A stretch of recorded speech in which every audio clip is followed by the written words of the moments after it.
Blog Talk Radio.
Tell me something, my friend. You ever dance with the devil in the pale moonlight? What? I always ask that of all my prey. I just like the sound of it.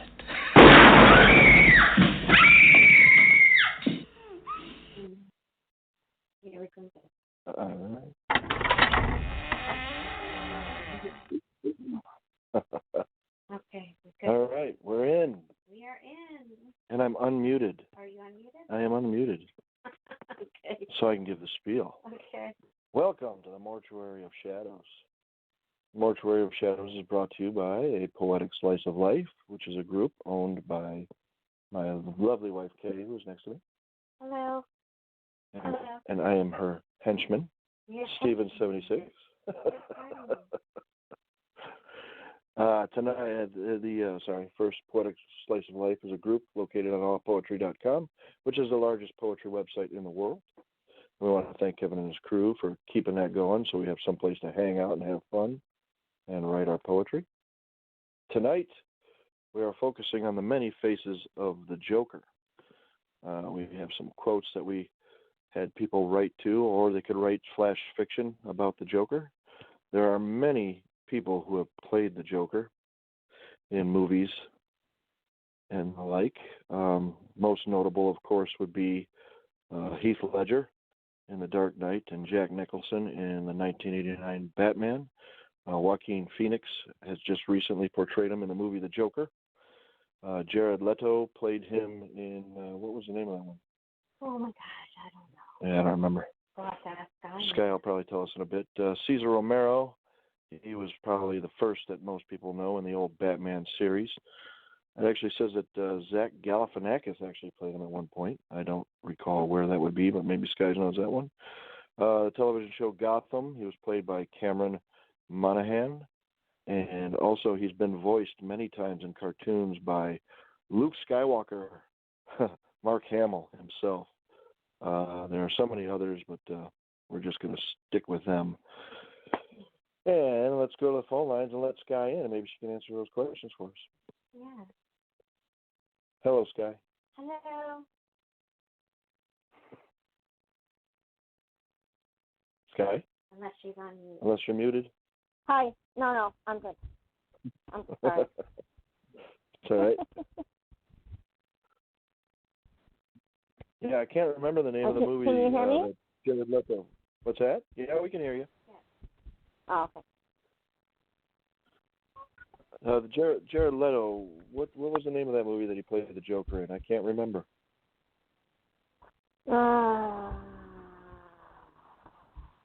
It had a Suicide Squad in it.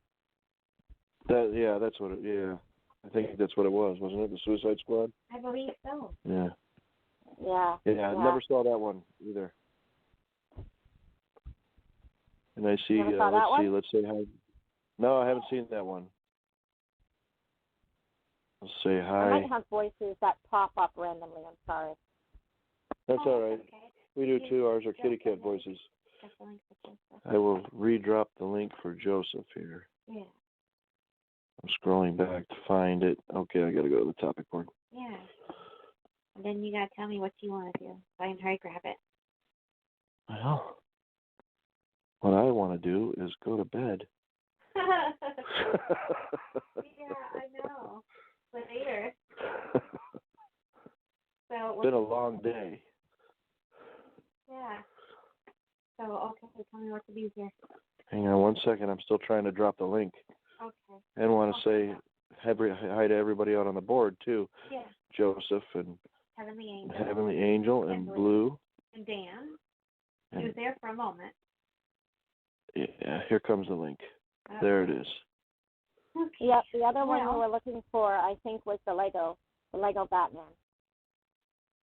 Oh, Zach Galifianakis? Okay, yeah. That's the Lego Batman. That's seriously, for like a year, that's all we played at this house was Lego Batman. We still haven't seen that one either. I couldn't get any other game on the screen except for Lego Batman. All right. Well, first off, I'm going to ask opinions. Even though I know your opinion, hon. Oh, yes, best Joker. Me? Yeah. Heath Ledger. Okay. Yeah. He may have seemed insane to people, but the way he spoke, it speaks to my heart because it's actually very true. Sometimes if a person may seem crazy, they actually are speaking truth in reality. You just aren't seeing it. True. Second best Joker? Oh, boy. Okay, I guess Jack Nicholson. Sky, who's your favorite Joker? It would. I think. That's a really hard question. I think Jack Nicholson, because I don't think you could beat the original. But Heath Ledger did do a really, really good job. And the guy who plays in Gotham, because I love that movie. I mean, I love that show. What's his name? Yeah, me too. What's his name now? Oh, I just had it too. Hang on, still got the page up here. I just got to reload every time I go in. Cameron Monaghan. Cameron Monaghan, yeah. I love him. He did such a great job. So I Monaghan. Monaghan, yeah. I don't know how to say it, but I would have to say Jack Nicholson, but I would say that Cameron and Steve came in very, very close. But I mean, you just can't beat the original. I mean, he wouldn't be the original, but he would be the original for me because I think that's the first Joker that I saw. Right, yeah, because Cesar Romero would have been the original. Yeah, Well, yeah. So, the original for me. Right, there you go. For my generation, yeah. Yeah, but he was, due to the time period that he was the Joker, he was a bit more of a clean Joker. He wasn't so dark as the. Well, it was the 60s. Yeah. It was a different era. But Heavenly Angel on the board, she said Heath first, but then Cesar Romero second. And Joseph said Jack Nicholson, and Blue said Heath. And Dan can give us his opinion. Oh, Dan's here. Yeah, I picked him up. Hello, Dan. Hello. Heath is in it to win it, I think. My favorite part was when he throws back the grenade and everything blows up, and I watched the thing on that, and that was actually unplanned. So his reaction of him jumping away was actually totally authentic. So his surprise when everything blew up was actually really, because I think something had gone wrong or something, or he had done something that wasn't quite in the script, and so that scene was actually very original, which is awesome. Very cool. Let's welcome Joseph into the room. Oh, no. That was Wayne. It's Wayne? That's Wayne. Oh, okay. I thought that was the same area code. No. They're slightly different. Slightly different. All right, Wayne. Hey, how's it going, man? Good, how are you? Oh, pretty good. All right. Still asking the questions. Dan, I know you said it on the board, but might as well say it on the radio. Who's your favorite Joker? Heath Ledger. I thought he was awesome. I thought he epitomized what Joker really was, really tortured soul, and even though he was so evil, you felt sorry for him, you really did. And I think Jack Nicholson was probably my second best, but Caesar's up there too because I grew up watching him, so that's another thing. So those are the three that I like. Cool, excellent answer. And I think I probably agree mostly with yours that Heath Ledger was the best, and Nicholson was a very, very close second in my book. He was and good. Caesar's up there too, because I grew up watching him too, And Angel said that he was the sexiest. Caesar Romero was the sexiest? No. Heath Ledger. Heath Ledger was okay. What happened? The forearms and his attitude. Oh my God. Yeah. Wayne, we got to get Wayne's opinion. Wayne, who's the best Joker? I'm a Jack Nicholson fan. I haven't watched Keith yet because I quit watching movies a few years back, so I haven't watched Keith. But Nicholson's my fan. I like him. I like all his movies. He's a good hero. Cool. Yeah, he was definitely a good Joker. He was. And then Joseph said he prefers Catwoman. Well, yeah. How can you not? Oh gosh. Yes. Does anybody have to read and run? I only got a little while. I got some kids downstairs waiting on me. Oh. About an hour. I'll stay about an hour. I'll drop yours. Say Barbara. I'm gonna drop a picture in there. Oh, okay, I dropped Wayne. Okay. Well, you might have to re-drop it because I want to put this in there. Oh, what do you drop? Because I thought that this gentleman was quite a handsome gentleman without his makeup on. Mm-hmm. And we'll see. There he is. Oh yeah. Caesar. Oh, Caesar Romero. Yeah. Yeah. Silver haired fox. You know, mom had a interesting crush.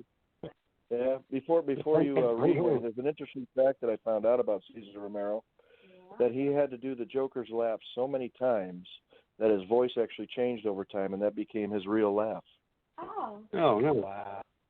That's wild. It is. That's That pretty might cool. be Bella. Yeah. I'm sure that's Bella. Yeah, we have a Skype call on the line. Is that you, sister? She's sleeping. Shh. I'm her proxy. Hello, Bella. Sky got me busy. Hi. Hola. Hi, Bella. Sky was blowing up her phone with Joker pictures, gifts. What are the gifts, not memes? I gotta get with the new age, right? With Joker gifts for like 20 minutes before the show. I'm just slamming. My phone like ding ding ding ding ding ding ding ding. Oh, that's Sky's alert. Oh my god. Bella. Hello. It wasn't just me. It was Blue. We just talking memes. I mean gifts. Blue. Asian Moon. Oh, yes, you just dropped my favorite, Sky, The Killing Joke. I love that movie. I'm That's sorry, where I'm he kills Quinn. Robin. Yeah, kill Robin. He killed.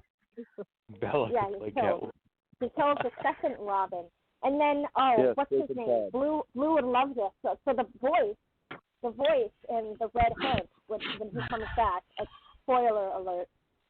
When he comes back as the Red Hood, guess who does his voice? Blue, the Red Hood's voice. What's his name now? Dean from Supernatural. What's his name now? Oh, I don't know. Blue, help me out. Jensen. What? I'm sleeping. Oh, hold on. The 14-year-old knows. What's his name? Jensen Ackles. Oh, he knows who plays Dean Winchester. Yeah, it's better than I. So he does the voice of the Red Hood, which becomes back as. We better let Wayne read because I know he doesn't have much time. Yeah. So we just redropped the link on the billboard. I'm okay. Mute Sky.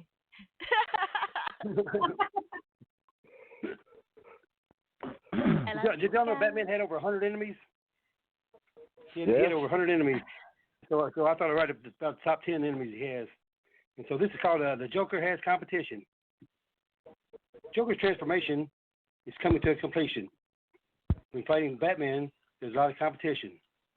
To believe Joker is not Batman's top enemy is odd. That title goes to Batman's old friend, Jason Todd. Joker is second worst. He is devious and considered cool, but he doesn't have the striking feat of Ra's al Ghul. Rounding up the top 5 is the Riddler and then the Penguin. They have battled Batman since the day Batman begun. Two-Face is 6. He was an old friend called Harvey Dent. 7th place is Superman. You might know him as Clark Kent.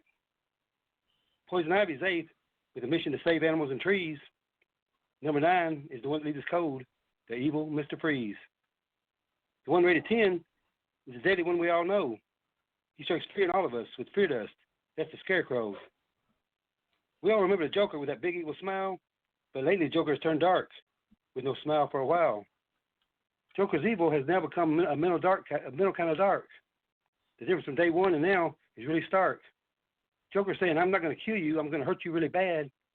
May turn out to be the worst enemy Batman ever had. End. Yeah, that's really cool, and I really enjoyed how you threw those foes into that and gave them each spots. You know, who is the most dangerous one that he had to fight, and that could be a matter of opinion. But I like how you described each one a bit. I thought this was excellent. I thank you for entering that contest too. I really wish I could have medaled everybody, but in a way we did by spending those extra points. Yeah, it was a cool contest. Yeah, but this is really cool. Yeah, I grew up watching the old Adam West Batman and moved into Michael Keaton and even watched the Val Kilmer and the George Clooney a little bit too. Ooh, even those were not so those good. weren't so good, but I still watched them.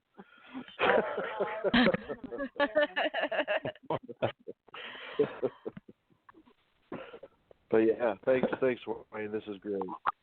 Thank you. Hon? Yeah, I love how you went through the history because he did have a lot of enemies, and it's funny the list of enemies he had because they all had their own reasons for why they had their beef with him. And you know, I always feel that Joker will always be his most ruthless enemy because I think he brought more to the table than anybody else actually. Yeah. So yeah, I thought this was an excellent write with how you brought everybody in there through Batman's career because he definitely had his fair share of dealing with enemies, and somehow he always managed to always, you know, come out on top. Send them to Arkham Asylum where they really had terrible security because they always escaped. Yeah. Sky, what did you think?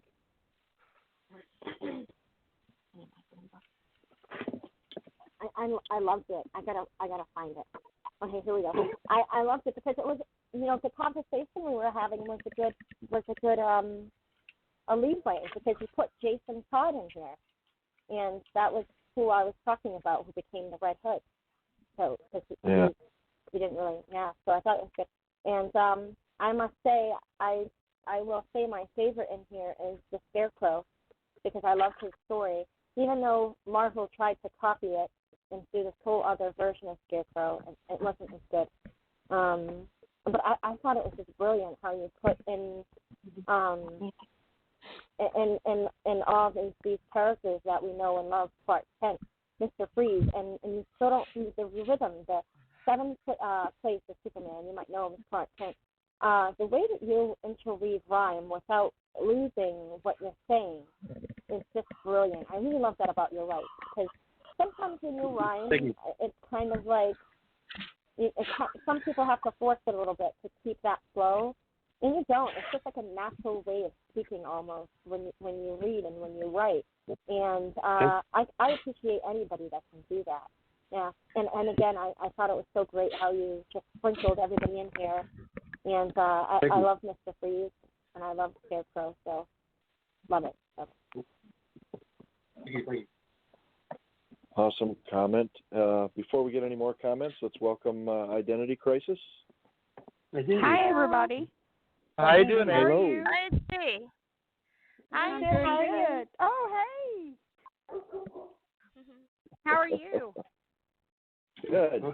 What? Real good. We're just getting comments on Wayne's poem. Did you hear it?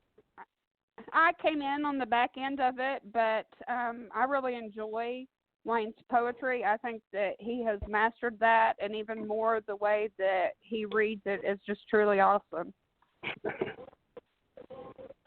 Cool. All right, let's see. Going in order of the callers, Dan, what did you think of Wayne's right? I thought it was a brilliant poem. I really enjoyed it. And the cool thing about it is, you know, like in the first stanza, the Joker isn't the main person in the whole poem because he's listing all top 10. So he's the second, and then he comes down to the very end of the last stanza where he shines again. But Wayne explains why each one is where they are, and that's really cool, because it's well detailed. And then, of course, at the end when he brings it back together, where he says on his last two lines, I'm not going to kill you, I'm going to hurt you really bad, may turn out to be the worst enemy Batman ever had. So then again, it kind of reinforces the Joker, and I like how he did that. So it brings everything full circle, and that's what makes me a great poem, where it kind of reinforces and wraps around and kind of gets back to the beginning. So that's what I took from it. Thanks for coming. Awesome, indeed. And Bella, what did you think? Bella. I loved it. Hi, Wade. Hey, Bella, how you doing?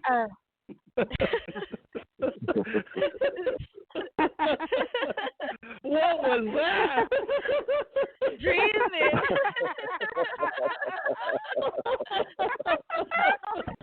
Oh my goodness! I wasn't sure if that was human. I was dreaming. Oh man, that is freaking hilarious. I told this guy to stop. That is not my fault. Oh goodness, we're gonna start laughing like the Joker. That was around. Everything is the same, though. I'm sorry. I was trying not to hibernate. My eyes were closed when I was listening to everybody, and I was feeling like I'm gonna doze out. Are you in your corner? Yeah, I'm in my corner. And it's called the day.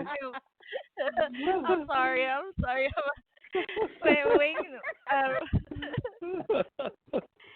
was able to read it wonderfully. Why? Come on. Bella's entitled to yawn a little. And then, I love the last part. Actually, I love Joker, but then again, I love the latter ones. I haven't seen the Joker that they aired last time because I couldn't go out. But when you said at the ending, Joker's evil now has become a mental kind of dog. Yeah, I like mental. I'm kind of mental, and so that's why I get along. Yeah, that's why I get along with Joker's laugh. But what I'm scared of the most, Batman's enemy was like Penguin. I don't like Penguin. Oh, I no. don't know why I don't like him. The last the walk and the black thing that oozed out from his mouth, I cringe on that one. But with Joker, with the laugh of Joker and the way he does his thing, lunatic, I can relate to that. Beautiful. Yeah, I love the you wrote this one beautifully, Wayne, and the read also. Even though my eyes were closed, I can hear you. I was able to hear you. Fuck, I'm gonna mute myself, man. Oh, here's the thing.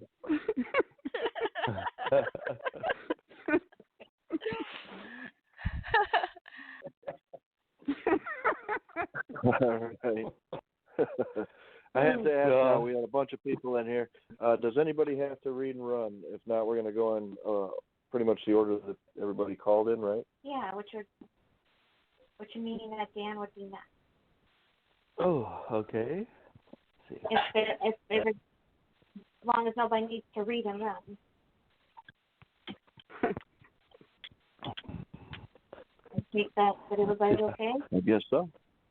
Okay. I just put on the board. So, mine is called A Joke. Buddha. Let's see if I can do this without coughing. Okay, we're halfway there.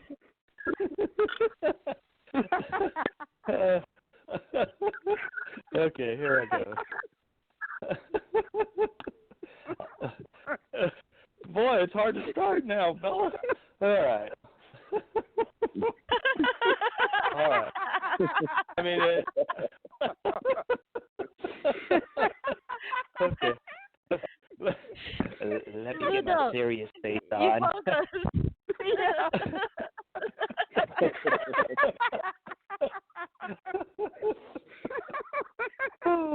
You're making my face hurt. Oh, God. All right, everybody mute. Yeah. I know. Okay, here we go. All right, so mine's called a joke. Laughter is the bane of all existence, for it lets down your precious armor and of the common senses, leaving you naked and exposed, allowing cracks, fissures, and in seeps the corruptions of placid, malignant malevolence. It ingests from the inside out like an insidious plague, devouring the vile sustenance our dear Creator gave us, the good and the plentiful, and when altered and manifested by molten obsidian embrace, erupted from hell itself, its human form becomes me. I am but a byproduct of disenchantment and ambivalence, of a darkened society's foibles, regurgitated from the altruistic tendencies of the many feeble bleeding hearts, those who plead and reinforce good deeds, that pave the way to why I stand before you all today. So here belies to you, a broken mannequin born by a feckless sociopathic boredom that knows no truth but failed dogma. I am a living, breathing, seething joke, but are you laughing? End of poem. Awesome. Yeah. Yay. What are you laughing, Buddha? I am now. Live now.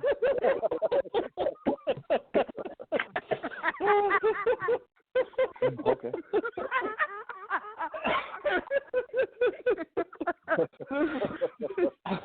Oh, Steve, I'm so sorry if we're messing up your radio broadcast. No, it's not about the jokes, all right? There's got to be maniacal laughter. Exactly. Yeah, that's true. But yeah, this is pretty cool. I thought it was very deep, and like I had said to you in my comment, it's deep and dark like the Mariana Trench. And you described the Joker as if you knew him personally. You know him? Joker. Yeah, you put on the Joker voice while you're reading it. I could tell. We have a winner. I thought it'd be fun to kind of do it like that, you know. Yeah. Before we get any more comments, we have another caller on the line. Hello, Boo. Hello. Hi. Who was that just read? Budo? Holy shit. Yeah. Oh. Hi, Holla. Holy. Is this Man, you go away. Miss Little Bit? Yeah, hey. That was an amazing read. Oh, thank you. Going to the moon, me and Budo. Oh. Wow, that was it. That was incredible, Budo. I was like, who is that? He even has the sinister voice. Colors are out.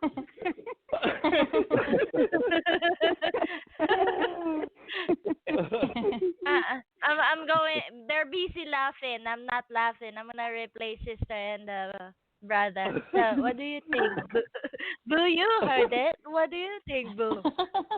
Oh my goodness! Wow, I can't. What was the name of that poem? So I was gonna look it up, but I just to read. A joke. It was called The Joke. A joke. Okay, that was no joke. That was. I'm just gonna read it real quick, and I'll let you know in 1 second if you don't mind. Sorry. Okay. I'm gonna read it, but I loved your read. Right. Incredible. All right, Sky, what did you think? I thought it was great. You know, I really loved the voice. Did you kind of put on a little voice there? Yeah. I felt like there was a little bit of a voice. I know, it's kind of arousing. I wasn't going to go there, Boo. Talk on the phone at this Maybe all right. Boo, control yourself. Let me make my comment. I'm gonna put in the corner with Bella. Oh my goodness, you guys are so rowdy. I thought this was so great. I really loved the language. I loved your voice in it. It was absolutely stunning. But I liked the laughter, the bane of all existence for let down precious armor. I just loved it. I loved the let's see, malevolent. Ooh, I can't even say that one. The way that you sprinkle a little bit of alliteration and darkness. And I like the quote, the good and the principle. The obsidian embrace erupted from hell itself. Whew, this is dark. And then I love the I am, but a byproduct of detachment. I just really, really like this because you go into the psychology of it.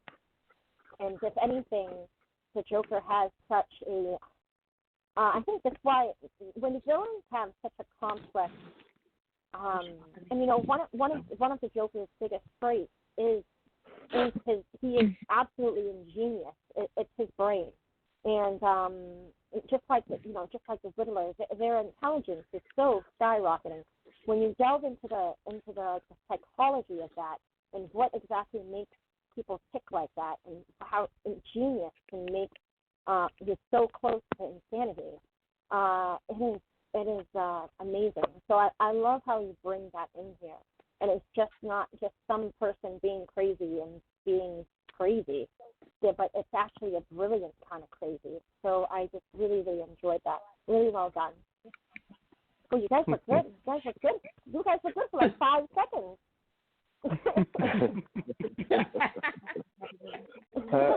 We have a little treat for everybody today. I'm a little surprised. A long-time listener, first-time caller, Heavenly Angel. Hello. Oh, hello. Wow. Hi. Oh, hola, Angel. Hey, Bella Boo. Wow, this is cool. The Joker brought her out. Yeah. Yeah. She's sexy. Hi, sexy. How are you, sexy? I couldn't resist the Heath Ledger Joker. He's my babe. Angel, I just dropped you something, Angel. I just dropped you something just for you. You know, I see. Oh, yep, there he is. Oh, I love baby. that one. That one is my baby. You know, I know now how to entice Sky using men. Dress him up like Joker.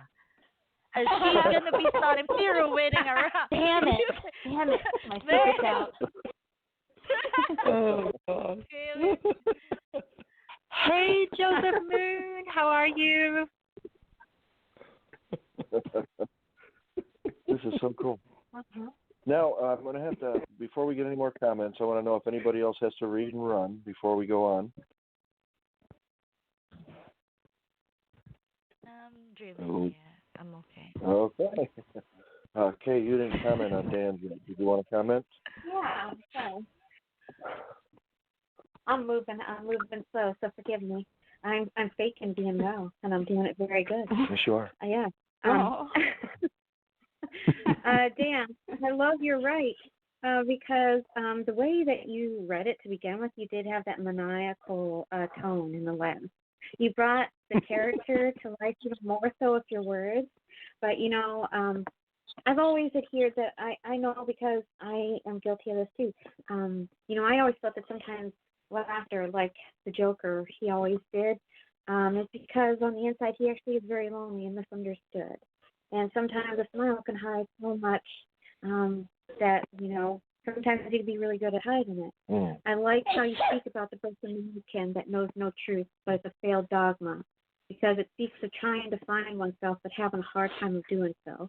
So instead one hides behind a face of happiness. It's not really happy all the time. This was a great right, Dan. Indeed. All right, then is Wayne still with us? I know he. I'm working on it. Here. I'm still here. All right, Wayne, would you like to comment? Yeah, I would. It's that was a wonderful poem. The way it was read was perfect. He had great terminology. Every word was spoken crisply and clearly. I could see the Joker. He looked just like the Joker when he's reading. I could see him right in front of me. And the way he started the poem out was great. When he said laughter, and there was laughter. I could hear laughter. It was amazing. And the way it ended,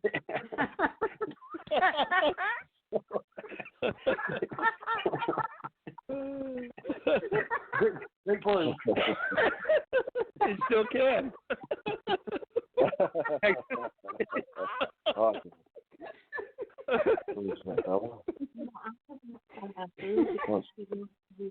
Comment twice. Oh gosh, I'm sorry. I don't know. I just walked away. Yeah. Bella, what did you think? Did they get Bella? No. Oh. That's a mic dropper all the way, Budo. Hi, Budo. Hi. Hi, Bella. Hi. Later, we're gonna go to our corner, just you and I. All the hairs on the back of my neck are sticking Bring up, the Bella. Joker makeup. Bring your Joker makeup. No. I'll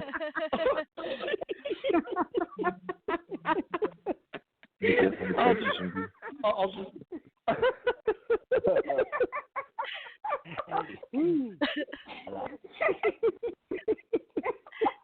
Always the dark. That's laugh. Laugh for me, Bella. Laugh for me. Why so serious? Oh, Lord. I can't even get the replay. Oh, Lord. Oh, you guys are crazy.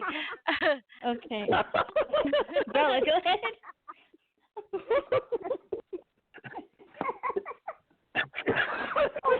He said laughter.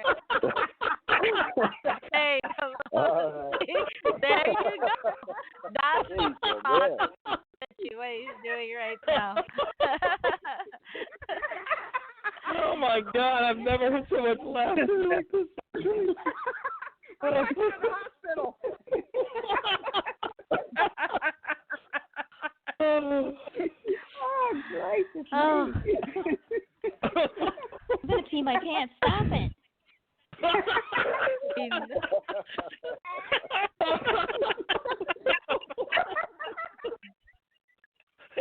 oh, let's get the poem. Let's just laugh the whole time. What do you think? Yeah, I'm sweating.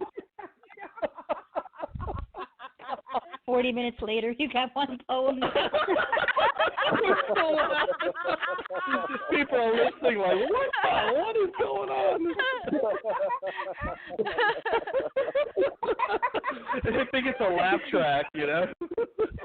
I know this one. That's why you wanted to start your poem with laughter, because you've been laughing all the way through. How many minutes do we have more? 1 hour and still we. It was over. Sorry. Sorry. Welcome to Black Talk. Thank you for calling Black Talk Radio. Goodbye. Calling Budo Talk Radio.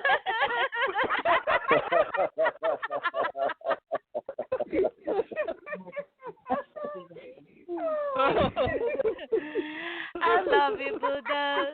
That's okay. We're going to our corner later after this comment. I'm taking you with me. Oh my God, Budo! I hope to the God that you have a mermaid poem. Oh shoot! We're not going to be invited back, fella. I know. We're gonna Crazy get ass. a comment for you, Dan, and then we're gonna move on. Let's see. Identity crisis. Regroup, everybody, regroup. I don't know if I can. No, I thought it was wonderful and amazing. He does a great job in all his descriptive mannerisms, and I thought it was simply fantastic. And I love the voice. The voice was great. It just added a whole new level to the poetry. I definitely agree with that. All right. And Boo, did you get a chance to read it?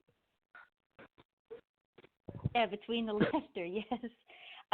This is off the hook. I'm going to nominate this. This is so badass. I mean, it's just everything about it is from the psychological point, the poetic point, your words, the voice, of course. I mean, this is really, really, really great. I think one of the best poems I've read of yours. I love it. Fierce. And I'm going to try not to laugh. Sorry. Well, I'm going to. All right, Boo. We know that you got a show a little later, so we're going to drop yours in now. Oh, I can't even come close to that one. All right, that was a mic dropper. Here we go. I hope you're penning your mermaid poem as we speak. Okay, let's see. I got it here, I think. Starry something, right? Isn't it? Oh, yeah, here it is. Okay. There's only Joker poem I had. Like, scandalous starry night said. Hear demonic motor running. Evil's got an open invitation. Few baskets short of a picnic. Better lower the expectation. He's quite sinister indeed. You'll find no way back. Face cracked and contorted like candles, hot melted wax. Ain't funny, certainly no joke. Twisted bastard, he's insane. Sanguine lies dripping like a fucking bullet to the brain. Name is Joker, so unamusing. Hates when you get out of line. Go on and save yourselves. Dead on arrival. Quitting time. End poem. I thought this was pretty awesome, Boo. Thank you. You know, you describe him. You describe him well too. Despite his smile and clownish look, you know, he's nobody to be trifled with. Otherwise, you end up on the wrong side of the dirt, right? That's what you're saying at the end. I thought this was great. What did you think, Tom? Thank you. I love the painting. I thought this was pretty cool because this was from one of my concepts on back. And he definitely captured the fact that he is quite sinister because, behind the evil smile, there's a lot that is not easily exposed, but he definitely is one of the more ruthless characters. Yeah. Very dark. Yeah. But it was an excellent. Thank you. And I see you got bronze. Great you got bronze contest. in that contest, too. Yeah. Thank you. All right, let's get some more comments for you. Heavenly Angel, what do you think? I thought that was a badass poem. That's all right. I mean, I mean, sorry for the language, but that is just badass. That was awesome. That was awesome. Nice to hear you, Angel. I know. First time I ever hear boo. I was wondering. Yeah, I hear your little southern accent. It's cute. Oh, just a tad of a twang. Just a tad. Yeah, that's cool. Well, what's mine called then if yours is just a tad? Pardon? I said, what's mine called if yours is just a tad? Oh, you got full on twang, girl. Yeah, I'm down here in the South. But I'm not a redneck. Well, no. All right, let's get some more for Boo here. Sky, what'd you think?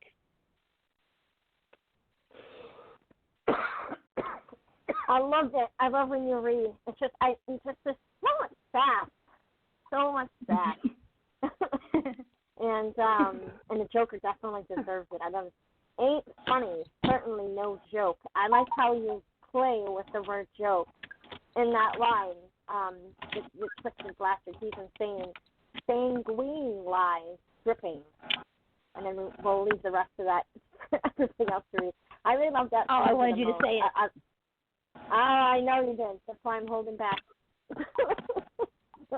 Please. It's just, this was just so great. I really loved that stanza. I think that best because you played around with the word joke, and I thought that was really, really clever. And the whole piece was, in that implication, a few baskets short of a picnic. And that's really clever. A few baskets short of a picnic. Better lower your expectation. I thought this was funny, clever, yet it still held the darkness and the sinister. And, the thing about Joker is that, he has a very comical, dark humor. And it's not just like dark, but it has a sense of laughter and a sense of humor. And I kind of feel that in your right, because it's kind of like when you say two backs, it's sort of a picnic. You kind of want to smile at that, and you kind of want to just chuckle at it, but it's dark and sinister and funny in its own way. So really well done. Thanks, baby cakes. And comments.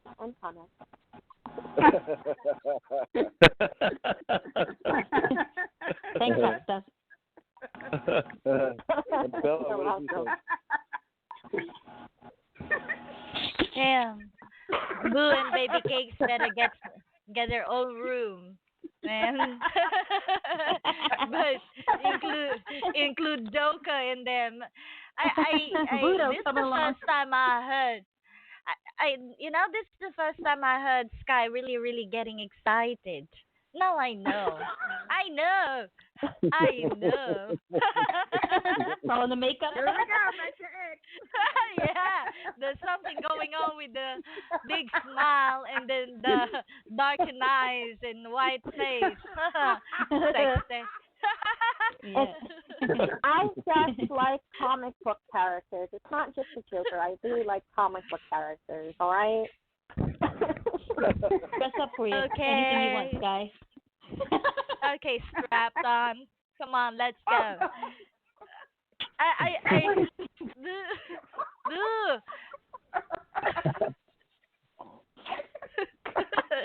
I love you, Sky.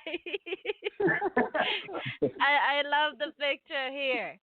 And congratulations, the bronze, Boo. And was written, I think I remember this spot. I don't know. With Kay's contest. Oh, was Kay's. Oh, yeah. Yeah. It says here. Mm-hmm. Sorry. And That's then, okay. I didn't join, I think. I loved how you end your thing, but like they said, right? Boo is the description or definition of sassy. That one is a good combination for you to create one, because it's hard to write for Joka as a topic. You have to put yourself in it. But I liked how you ended it. Name is Joka, so unamusing. Hates when get out of line. Go on and save yourselves. Dead on arrival. Quitting time. That resonates in my brain because I could hear your voice in it. That is your trademark. So good job, Lou. Thank you very much. And it's hard to win at case. Top 3. Thank you. It's hard. So are yours. Yeah. Even harder for the Sky. Yeah, I know. Sky. We'll get one more comment for you, Boo. Dan, what'd you think? This poem takes off like a freight train, and like a runaway freight train. Usually when you're reading a poem, it starts off slowly and it builds up to like a crescendo at the very end. This one, you read it, and the first line says, "Here, demonic motor running." So the second line, "Evil's got an open invitation." I mean, it's hitting you right in the face. So you can't catch your breath as you're reading, and really you don't ever catch your breath because it's so fast-paced. It's got strong metaphors like face cracked and contorted like candles, hot welted wax. But when you read it, it says face, but it seems deeper than that. It seems like the cracked and contorted goes all the way down to his personality. So it's really a deep description of him. The second one, of course, is the sanguine lies dripping like a bullet to the brain. Another really strong, metaphor. What's that blip? What was that? Yeah, no, I don't know. I said it, but it just didn't come through. So anyway. And of course, the last stanzas, like the other two have said about Joker and unamusing, putting those two together. And the last two lines, of course, go on and save yourself. Dead on arrival, quitting time. It's like there's no escape. It's the end. You might as well just pack it up and go home because there's nothing you can do if he's going to come get you. So it's like from the beginning to the very end. And by the time you get to the end, you're breathing, you're going, whew. And that's what it feels like when you read this poem. Your heart races, your anxiety goes up, and that's exactly, I'm sure, what Mrs. Boo wanted to do to you, and that's what he would do to you. So thank you. that's like awesome comment. It's Thanks, it's, pure horror and terror in a short amount of time. Boo is my favorite word. Handle wax? Yeah, my favorite. No, my favorite. That's for later. That's reserved for mermaid later. Thanks,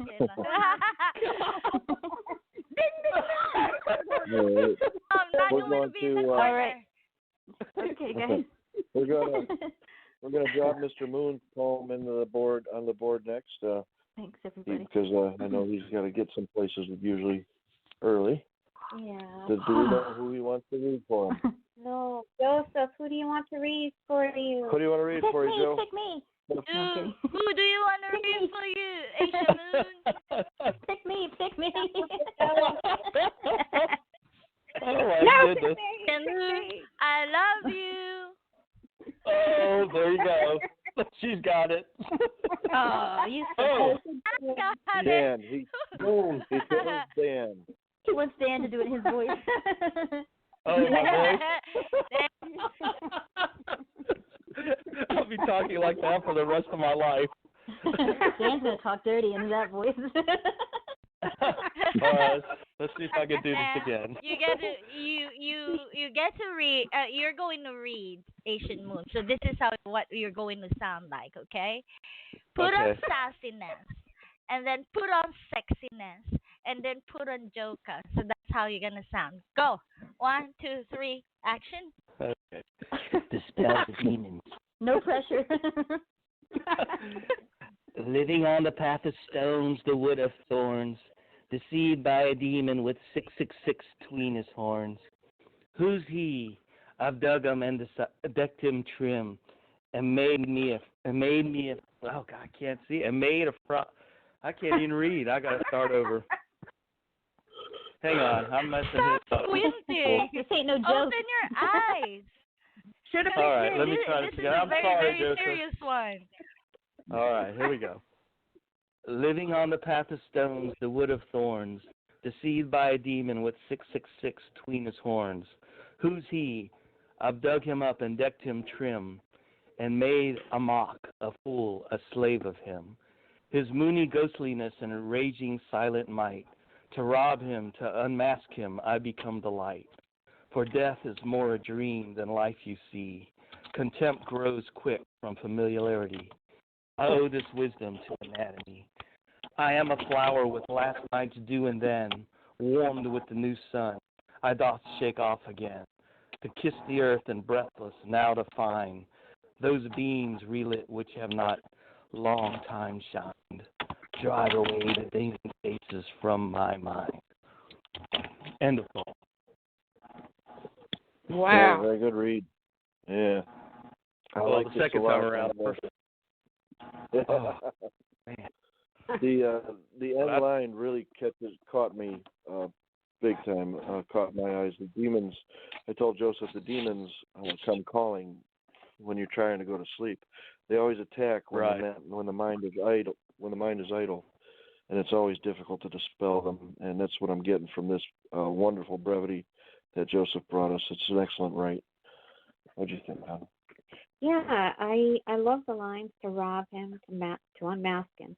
I become the light, for death is more a dream than life you see. Contempt grows quick from familiarity. I owe this wisdom to autonomy. You know, those lines, they do speak about life and only half living. Because, you know, you can drive away the demons if you have it in you, I see, because it's easier to be the light. It's easier to find the light instead of always chasing the darkness. But with Joseph's rights, it's always filled with great wisdom. It's always filled with a lot to take in. Indeed. All right. Dan, you read it. What do you think? There's a lot of strong imageries. The pain, living on the path of stones, the wood of thorns. I'm just thinking, walking barefoot on jagged rocks, being pricked, bloodied, and oh gosh, just I'm reading it again because I'm just shoot. Hang on.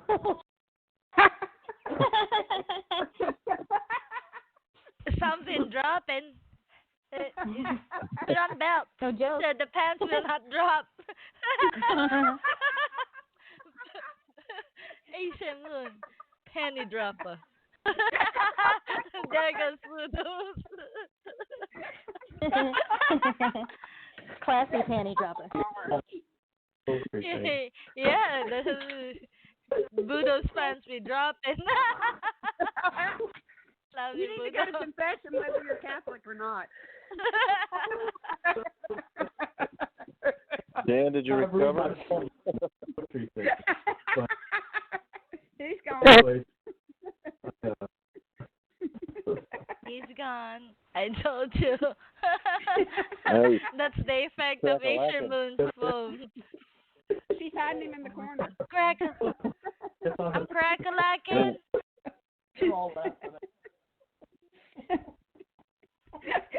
Yeah. Oh, I'm having a So let me see if I'm still crack-a-lacking. Am I still crack-a-lacking? No, you weren't crack-a-lacking. Dan was. Oh.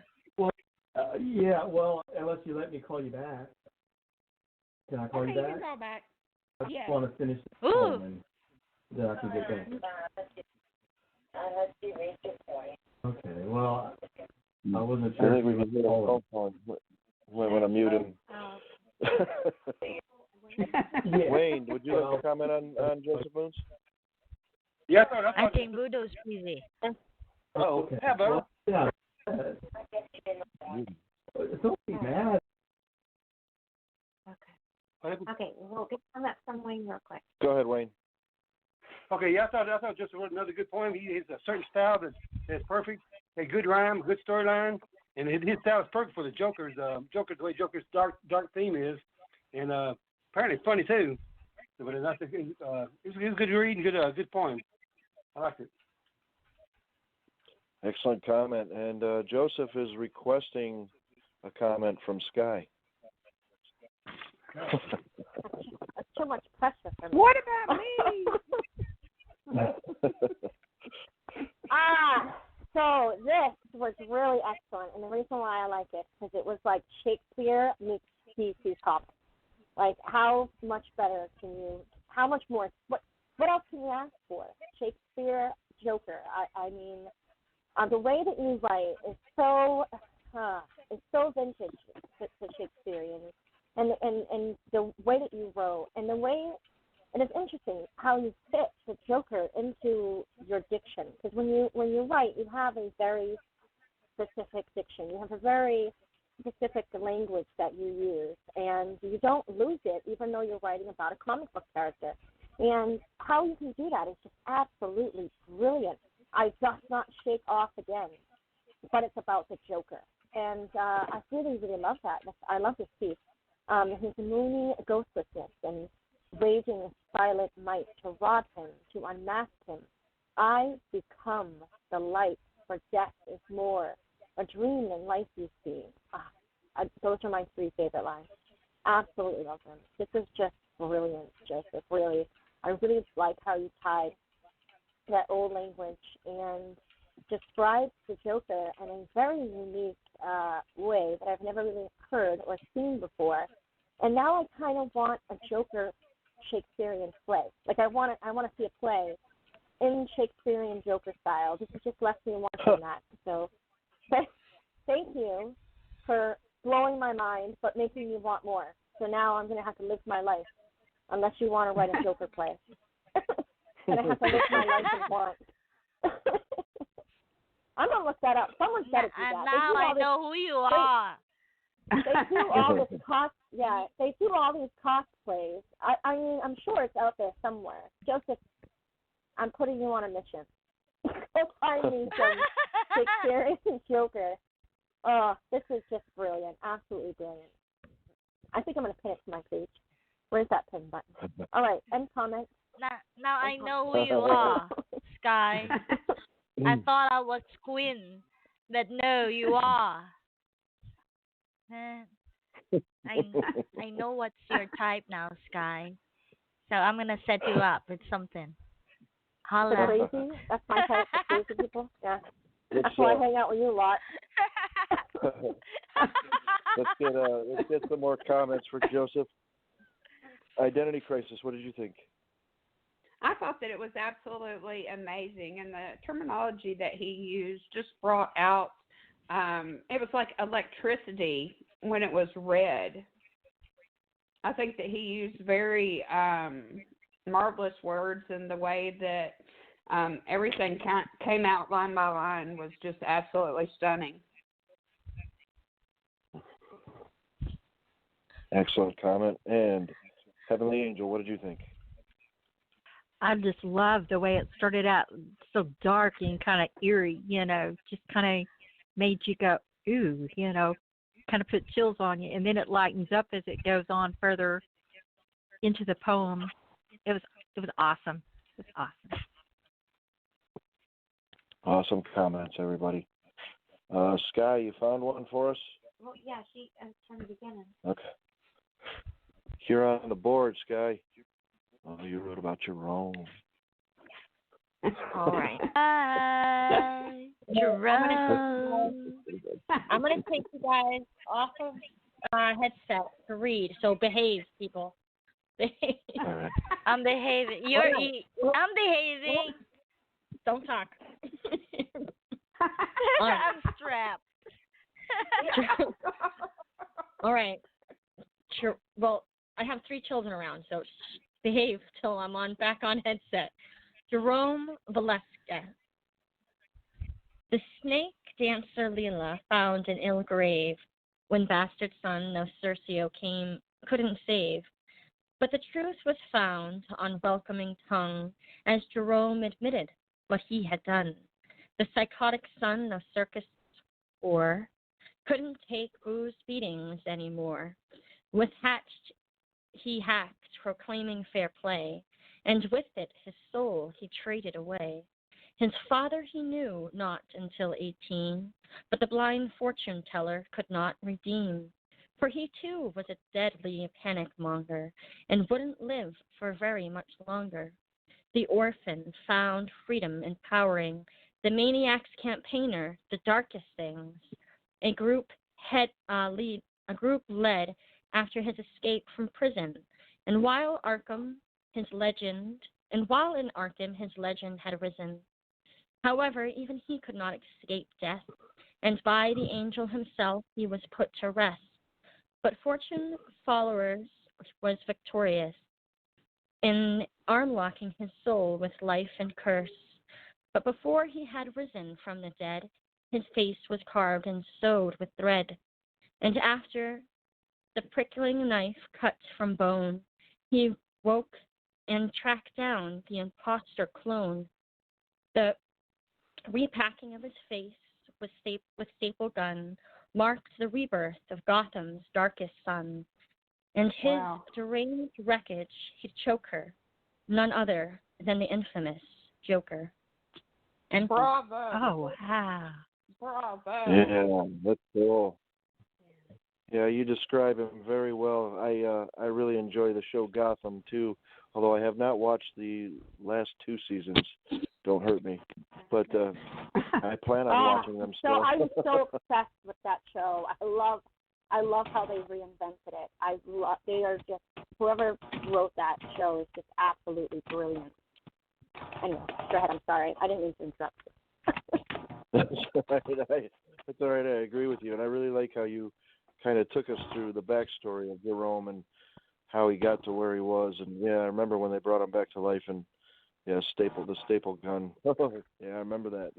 This is awesome, Sky. What do you call it? Flash fiction? Really cool. Enjoyed it. Thank you. What did you think, hon? Yeah, I thought this was cool because you kind of gave a little backstory to him as well. And talking about how, after so many, he just couldn't, after so much that happened, he just couldn't take anymore, and he became who he was. That could be for anybody in life that, depending on the severity of what you go through in life, that just get to that point where enough is enough, and a new person gets birthed. Trauma definitely births a new person.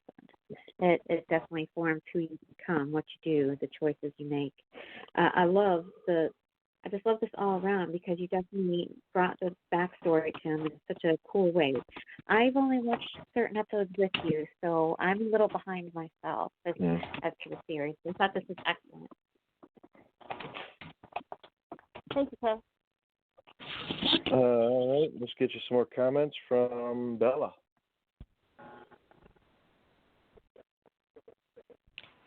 Talking to mute. I love the reading part. You read it beautifully as ever, and that's the only time that I could. I think that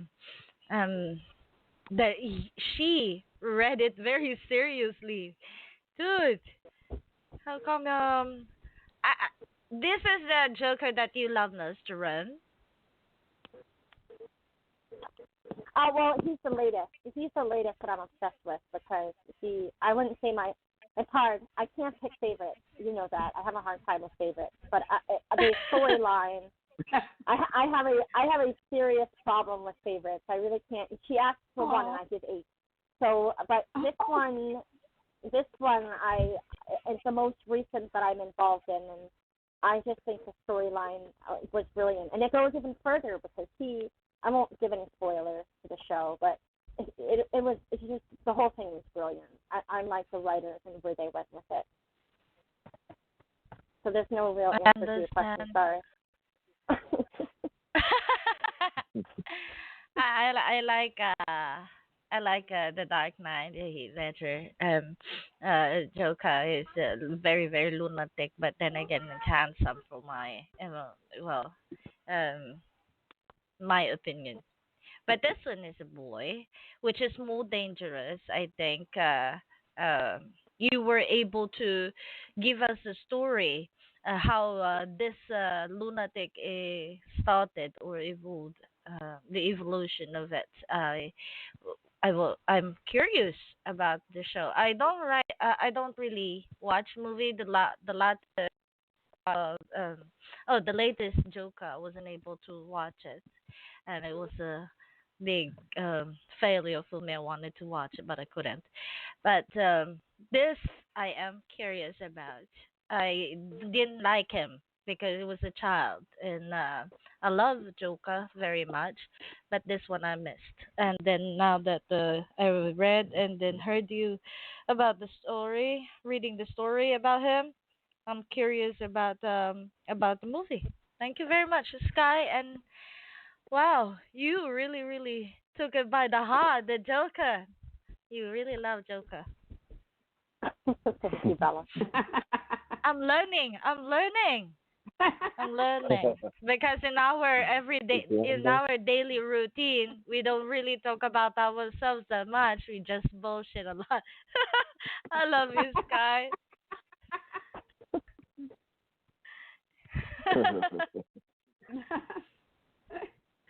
All right. Dan, I hear you back with us. Did you hear Sky's poem? Yeah.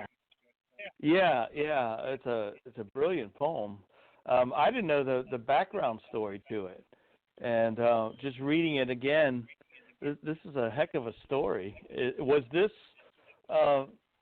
created for the Arkham show, or was this always part of the Joker's life? No, so there are tons of different versions of the Joker. Okay. Yeah, and this was just the show Gotham's version. So there are so many versions. Okay. Yeah. Okay. This is really, really detailed, and I'm reading it like a story, and it's fantastic. I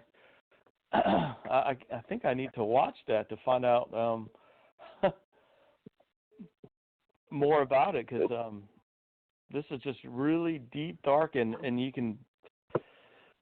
There's just so much pain in this guy's life, but it's a brilliant read and really enjoyable. He did a really, really good job on it. Thank you, Dan. Mhm. Awesome comment. Yeah, and that Gotham is available to watch on Netflix, just to let you know. Identity Crisis, what did you think? I thought it was fantastic. I loved the end rhyme from second verse to fourth verse, the 1, 2, and 3, 4. I think it was very intricately detailed. It was awesome. It was like I was reading a screenplay for a movie. Yeah, indeed. So wonderful, magnificent. Thank you. Very cool. All right. You really do rock, guys. Thank you. This is actually an old one. This is a few years old. I wanted to do a new one, but I couldn't do it. I just couldn't do it today. It's wonderful. That's okay. Well, just to let you know, because of the popularity of this topic, I mentioned it earlier that we are going to do a part 2, so we're going to roll over some of these Joker poems in the next Tuesday's show. Many Faces of the Joker, part 2. Are you gonna do contest too? Oh, I'm only Joker, not Quinn. I'm Quinn. That's right. We know you love Quinn. And you're up next, sister, to read. So there you are. Thank you very much for the HF, brother. And this one I loved. I love clowns. Sky knows how much I love clowns because I showed her some of the picture of a cast of clowns that I fell in love with, and I'm particular with the face of them. Even with Joker, I like the ones when he cries, but with the makeup on it. I like when he expresses emotion in a lunatic way. It's not because I'm lunatic. Well, that's given already. It's because you can see how the actor is able to really put that character to life, and I am that actress too. So this one is she, and thank you very much again for this. Right, I love it. I love writing for it. Sometimes you will see beauty beyond her soul, a picture of love. She carries a love, a pearl that tumbles along with the breeze, then a wandering light that sparkles at most, that glows at most, the solitary belonging to no one, to nothing, and to nowhere. But can you really see the hidden image neath her beam? There was a look deep in her sight I think I'm familiar with. There is more than just an enclosed calamitous. She, the shards that scrape so deep, a flow from your eyes that lands in your arms, and she will make you see what is holding on to something you can never grasp. That she is. Did it make you wonder how far she would go for loss and how far she would go for love? And boom. Wow. Yeah, definitely. I like this a lot. I see so many messages in there, especially the, never judge a book by its cover. Maybe you never really know what someone is actually thinking or feeling deep inside just by the look on their face. This is very deep, sister, and an excellent write. Thank you very much, brother. What did you think? Yeah. Yeah, I'm working on it. Sorry, I'm reaching over. Yeah, this one did speak to me because some of the quotes you chose, I actually chose to write to as well because, let me see, in your and the one that spoke to me. Everyone has a reason why they don't trust easily. That was one of the quotes that I had picked out myself because I picked out 6, you picked out 6. And, this definitely speaks to my heart because a smile, it can hold a lot, but it doesn't usually tell of the truth behind what's that smile because a smile really does hold. It can look beautiful, but on the inside, is it really beautiful with the pain that we have to carry and that we hide from others because we either don't want to share it or we're afraid that others won't understand it? I know for me, trust has been very limited and guarded over time. And once I finally got to that point, it's coming in waves where I speak, but I don't really speak. Trust is hard. It really is. And when you become a hardened person and trust becomes an issue, then it does take a lot, with trying to go about your day. Yeah. But, this is an excellent poem. It speaks to my heart. It truly does. Thank you very much, sister. And I know the lines. I was contemplating about the prompt. That's why I chose two, and the reason why I wanted to do it this way. I was painting a different one, but when I got finished, it was like I wasn't thinking about this. These are the words. They're not the one in my mind, but I think my hand has a mind of its own. Wrote this. The reason the reason why I did it this way because you consider yourself a joker. You come into a room and make people laugh and smile for you, but can they really hear how hollow and empty that laugh? So it's hard. Trusting for me is like one step forward and 15 steps backward. That's how trusting for me. If I'm not trusting you, if I'm not judging you or thinking something about you, I'm thinking about myself, like, oh shit, this is not going to work. I so know myself very well. This is not going to happen very nicely. So it's really hard. That's why I wrote for this one. And thank you very much, brother. Next week I'll write for you again. All right. Let's get you some comments.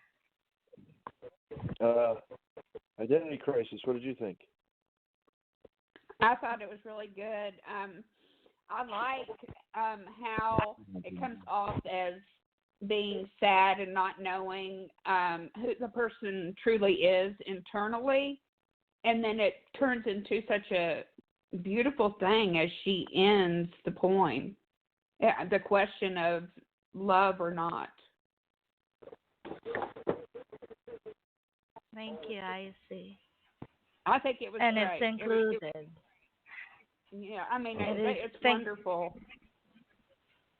Thank you. Because the last part, the last part is the highlight of this and the whole poem because I was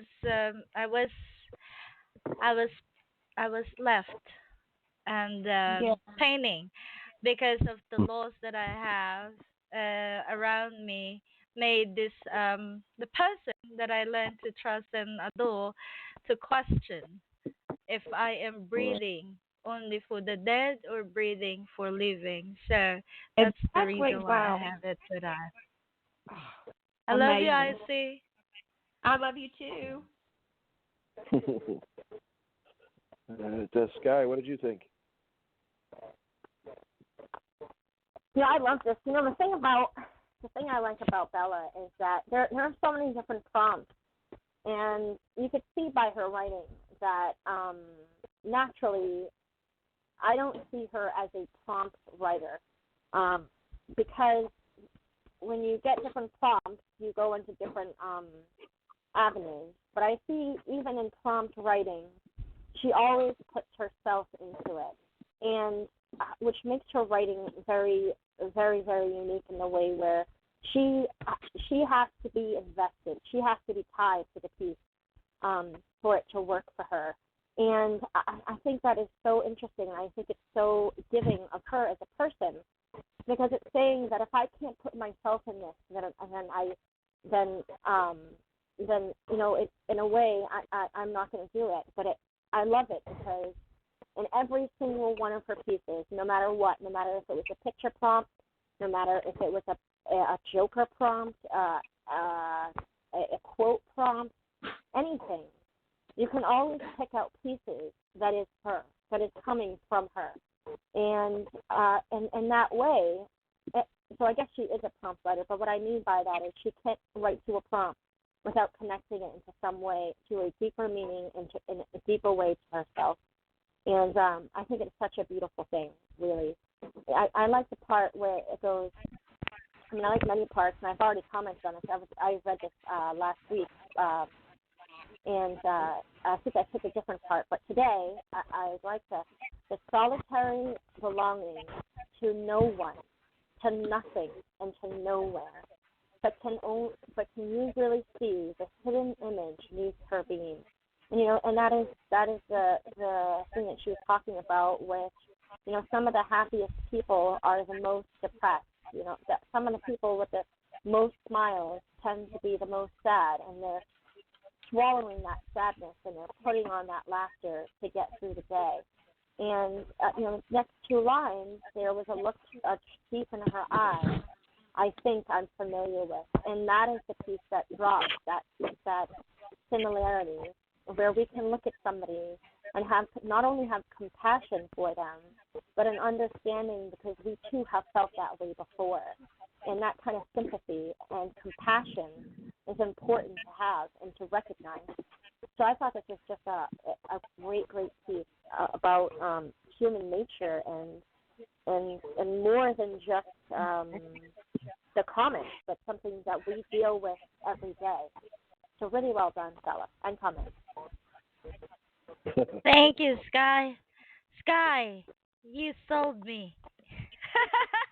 I love you. Did she say I stole her or I sold her? You sold me, honey. I love you, honey.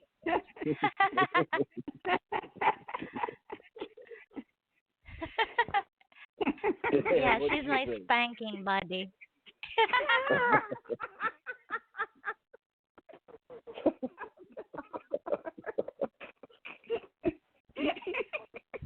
You okay, Dan?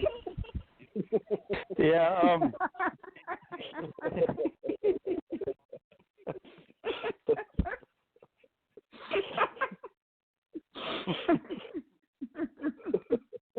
Dan gets on the phone and everybody gets the giggles. Did anybody notice this? The minute Dan gets back, everybody breaks out and giggles. Oh. Dan, I think you might have some crushes here. I'm not quite sure, but every time I come in the room, everybody's giggling. It's Steven, isn't it? I knew it. Yes, it is. It's okay. I feel the same way, man. It's a bromance. we will have a date after this thing. After the thing, the Joker, the mermaid, and then he's going to take me to the moon, to NASA first. Oh, gosh, I got a busy night. Yeah. That's what we're going to do. So stop giggling, Dan. I know it. I got it already.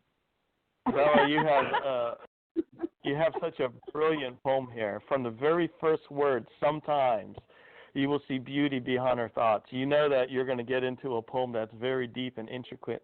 It's got a lot of layers to it, because already, it's sometimes it's a small part of her life that she actually sees things for what they are.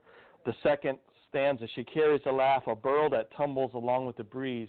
Even in her happiness, she has thorns that scrape the happiness, and they prick at her, and they remind her that of the pain that's underneath that very thin layer of happiness.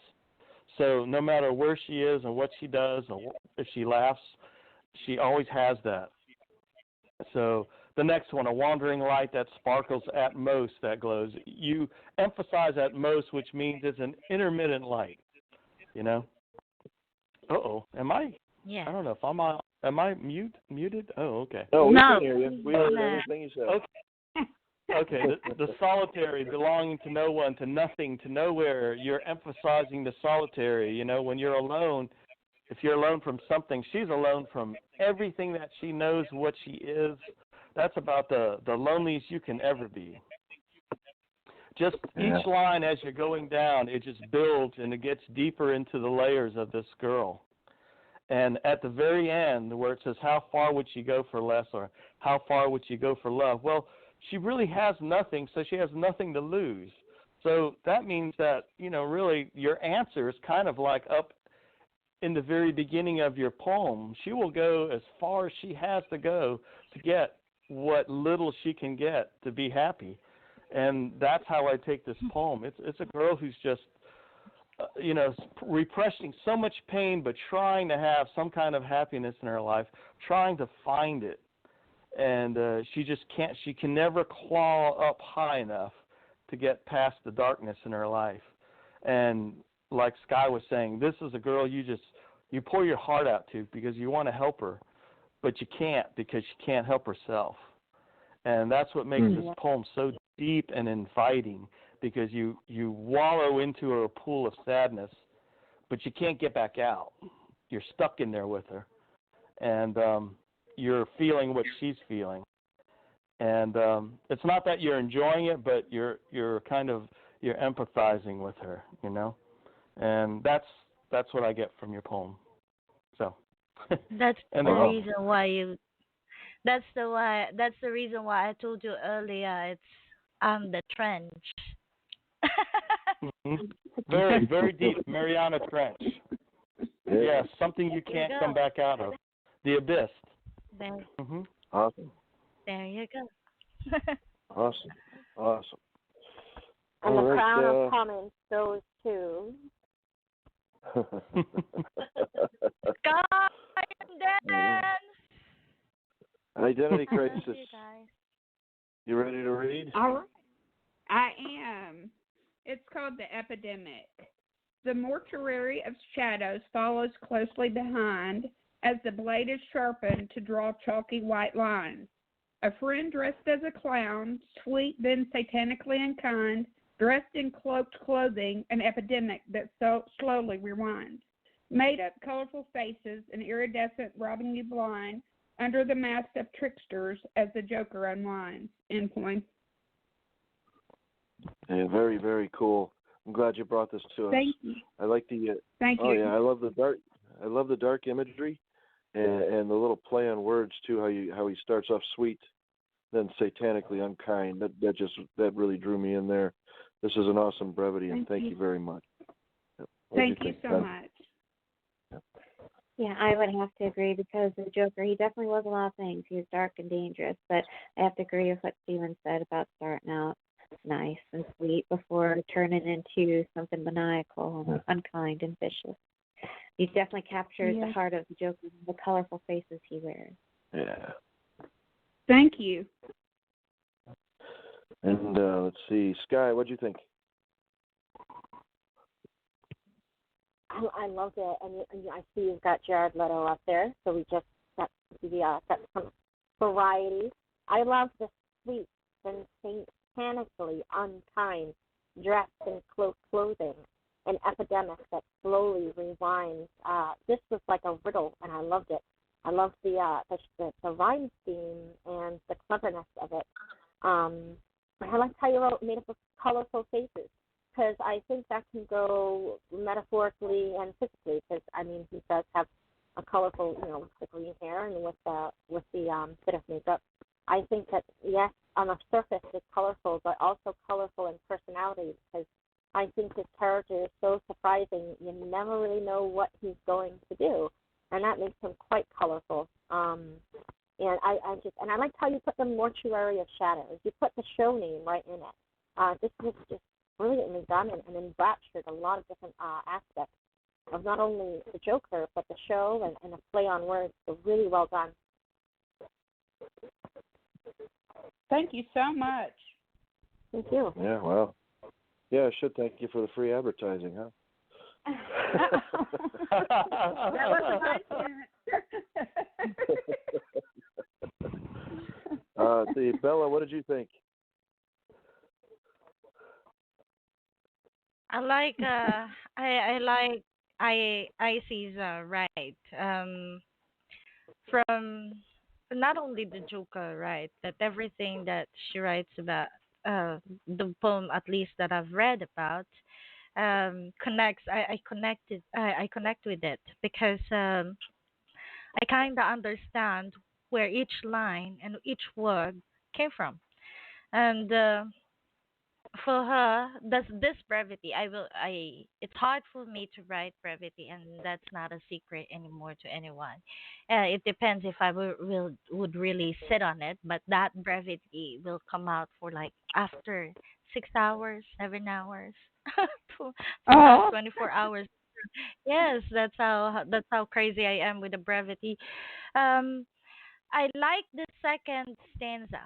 A friend dressed as a clown, sweet and satanically unkind, dressed in cloaked clothing, an epidemic that slowly rewinds. The reason why I like it because it doesn't only describe, or you're not only describing the character, but you are describing some of the people around because that's how they yes. act. That's how they Exactly. look. Yes, Yeah. when I look at them, some of them, I call them Mardi Gras clowns because it's like a parade everywhere I see. There's a it's hard sometimes to have that perception. You look at the person and say, "This person is a freaking clown." And when I say freaking clown, not in a bad way or thing, but when you say that, it's you're hiding something so hard, but you're not realizing that you're showing it. So that's the reason why I love that part. You didn't focus on the character, but you focus more on the surroundings, and I love this. Raka, Thank I you. see. Thank you. All right, Dan, comment from you? Um, not only is this a really awesome and brilliant poem, but she wrote this like today, and I think that's also something because I think we've had more time with it than she did, and from the beginning, the foreboding, the foreshadowing, the mortuary of shadows. When you read that, you know death is coming. It's there. Follows closely behind. The strong imagery, the blade is sharpened to draw chalky white lines. When I read that, I'm imagining him walking somewhere, laughing, and that blade is scraping Yes. against cinder block, and it's making lines as he's going after his victim. And that victim maybe doesn't know it yet, or maybe they do, but you can imagine this, and to start off a poem like that is just it's intense. Then when it says a friend dressed as a clown, it's somebody they could know, that it's a person that maybe on the outside that they can trust, but it's only an outside layer, a facade, and once it falls, it's satanically unkind underneath, and they don't find out until the very end, and this unwinding, the uncloaking of the Joker as the page or the poem goes down, from the outside in. So you're going from whatever you think he is to what he actually is. So you're regressing, I guess, inside. Yes. And like Sky was talking about, the colorful faces, the different personalities, the metaphors, the iridescence robbing you blind, taking, your lifeblood, your anything of you, your sustenance away, as the Joker unwinds. That is really powerful, really, and the last line it just caps it off, because unwinds, you're not saying, oh, as the Joker stabs or maims, but you're saying as the Joker unwinds, and that's even more powerful, because that takes the place of everything that he is going to do to you, and the further he unwinds, the worse he gets. The deeper he gets back into himself and regresses, and he gets to that black core of what he is, and then you're really in trouble. So that's how I take this poem. And the comment. Thank you. Thank you. Thank you. Hugs.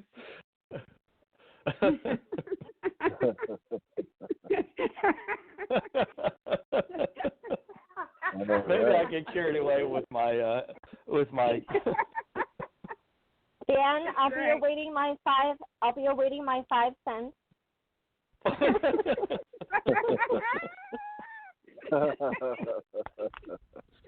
Some of you may get that, some of you may not. Yes, we know you have a copyright on end comment. Oops, no, I said that. oh, sorry. Okay, all right. End statement. I'm just kidding, Dan. You are free to use it. I don't even know where this guy came from. Man, you get this comment. You don't need to pay me. You're supposed to say my voice is payment enough, guy. All right. It looks like it's my turn to read. And I'll just say that when I was younger, I was 19 years old when Batman came out with Jack Nicholson and Michael Keaton. And when the Joker said this little, he did it goofy, but when he said this quote, I'm only laughing on the outside, my smile is only skin deep. If you could see inside, I'm really crying. You might join me for a weep. That line stayed with me. And so that's one of the reasons why it was one of my choices for the quotes. And that's the one that I wrote to. And it's a little brevity, and it's called The Inner Demons Are Only Known by Those Who Accept Them. The life of the party, the class clown wearing a grin so big. Everyone laughs. Everyone seems to like him, but still, he is very alone. He will never dehydrate. The gallons of tears cried within his pneuma, but still he thirsts for true acceptance, for someone to love him as he truly is, a monster. End poem. Well, Wow. I think that anybody can easily identify with the Joker with their own life and just with the character personally, because in his own way he was a loner. He was looking for acceptance. He wasn't understood very greatly by a lot of people. So in turn he just turned to rage and inflicted his pain on others. You definitely expressed this very well, because I know this one is your favorite, but as I said earlier too, that a lot of the time people, they can easily identify with the Joker and bring it into their own life. And, what I see, I don't see, as what you said, and you're right. So I thought this was excellent because, you're talking about yourself, but you're also talking about the Joker. So, yeah, I thought this was awesome. Thanks, hon. What do you think, Dan? Yeah, what you said is right on point. Everybody has a part of the Joker in themselves, There's that little dark part where you want to be accepted by everyone, and you want to be part of the life of the party, I guess, but not everyone can be. And for some who really go into themselves, they wind up being somebody like this. Maybe they don't act out, but inside they act out, And this is so true. This is really powerful, when you read this. Wearing a grin so big, he hides behind that smile, and even when everyone laughs and he laughs with them, he's laughing at himself. He's not laughing with them because he's never part of them. The alone part, he can never be true and honest to himself because he knows nobody can love him for what he really is. So he has to hide behind a mask of whatever it is to have people either accept him or fear him. And in his mind, accepting or fearing are probably one and the same, because, if you're a sociopath or whatever, maybe you can't distinguish the difference of good and bad. So it doesn't really matter whether they like you or hate you. There's that attention that you're getting, attention that, you don't normally get. So you maybe lash out in a different way. And the very last line, a monster. I mean, that just hits it home. For someone to love him as he truly is, a monster, which he knows will never happen, He can never have it. So this is his nightmare for the rest of his life. And the other powerful lines, he will never dehydrate. The gallons of tears cried within his pneuma. The pain of the tears. Nobody sees that though, and that suffering must be just unbearable. And just a brilliant poem. Really, really good job, Stephen. And a statement. Thank you, Dan. And a statement. No, Dan, you have to say end comment, Dan. You have to say Okay. it. End comment. Okay. Bella, notarize that statement, please. End comment. What do you think, IC? I thought it was fantastic. I like how it starts out as he is the life of the party because that is the role that he's playing. He's keeping everyone entertained when in fact inside he's deeply hurting and is a monster and does not seek the happiness that you would find in the life of a party, but the pain that is there. He thirsts for it and for the true acceptance. And so he has to act like he's somebody he's not to have people like him because the true self is very unlikable. Yeah. Yeah. And comment, a statement. And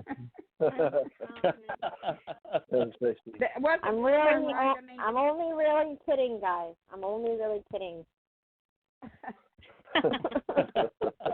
Well, what do you think, Sky? Oh, I love this one. Dan took my breath away with this comment. Thank you. We think a lot along the same lines, which is really enjoyable for me to listen to somebody say my thoughts. So that was I don't know if I could say it better than he did, but I really liked again and to lead off of what he was saying, the psychology of it. And I might get away from myself, so bear with me. It will loop around. But if you guys ever seen Once Upon a Time, the ABC series that showed for like maybe 6 seasons, it took the fairy tale stories and it twisted around in a bit of a darker way. And the thing I liked about the series, and this is going to connect, don't worry. The thing I liked about the series is that it took it to villains and it gave them backstories to where you see that why they became the way they were. And they weren't just villains; they were intricate characters with histories and a series of unfortunate events.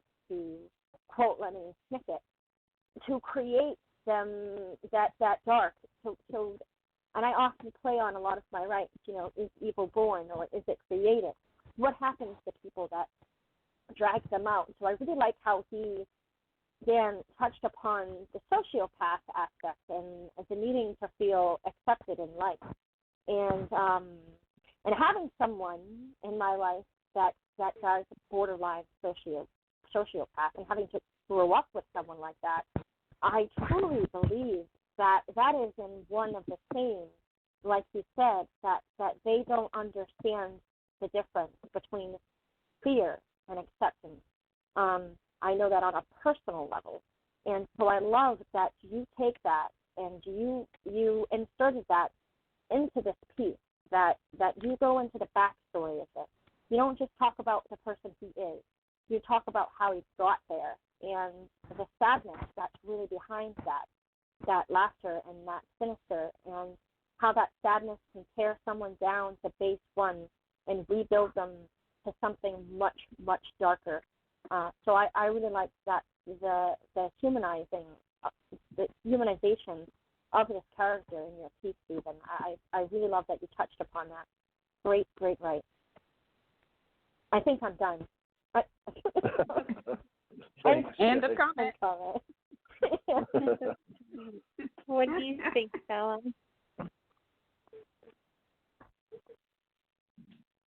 Oh, what do you think, Bella?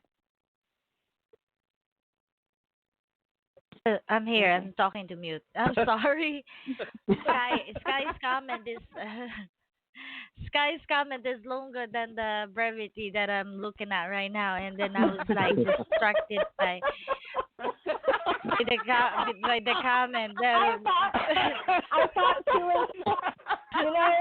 I thought she was going to say it's a good something. thing. Yeah, no, I thought you were going to say that Sarah, I'm a little upset because I thought you were going to say Sky's voice is lulling you to sleep. Instead, you were like, Sky's voice is so boring. I had to go read something different for a short time.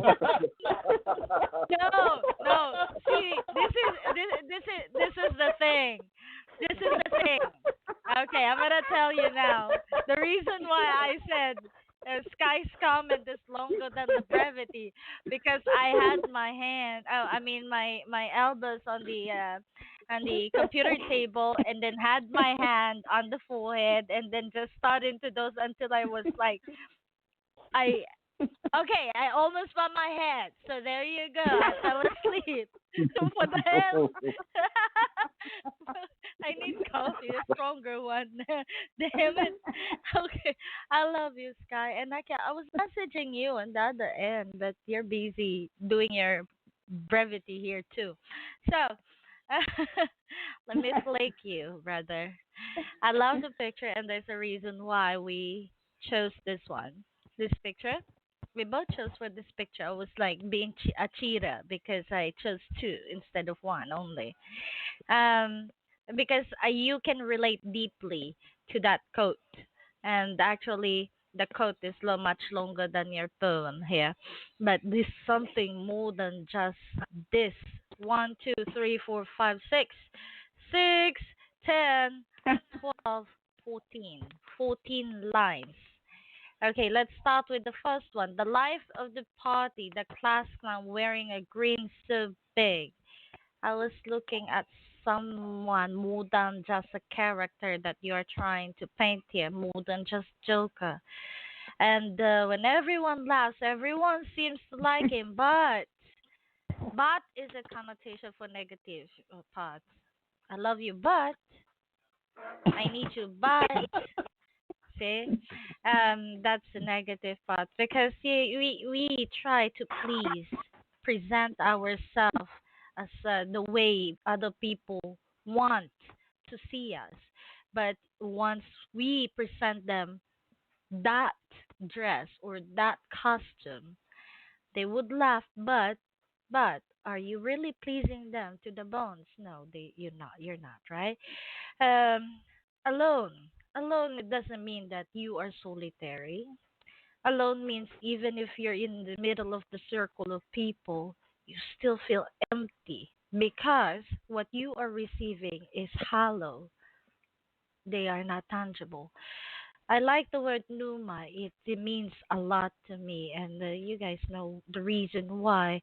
Or I mean that in my poem, Numa is my one of my word, Numa Atman Ko being, because they are the divine words that you use and represent yourself in here.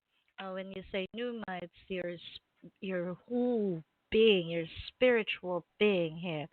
Um, it's hard to see or envision that that inner part of you, not only the outer part but the inner part, wails as you laugh. That's the most painful part, and I went there and dealt with that many hundred times, and sometimes you just want to sink in deeper and deeper, but you have a life, so you have to resurface. So you end up walking like a freaking hollow somewhere. And for true acceptance, that's the heavy part of this poem. The true acceptance, you will never get the true acceptance. I already accepted that part. The only person that can really accept who you are is the person that you will wake up to every morning, and you will the last person that you will see before you close your eyes. And sometimes you get lucky for that because you can only get two, three in a million. Um, the Sometimes the person that you have that too, and it's not the real person. Just with what happened with mine, for 20 years I did that, but I had that. But then again, I realized after 20 years, man, No, I don't know you. You're not the person for me. But you are lucky because you have K.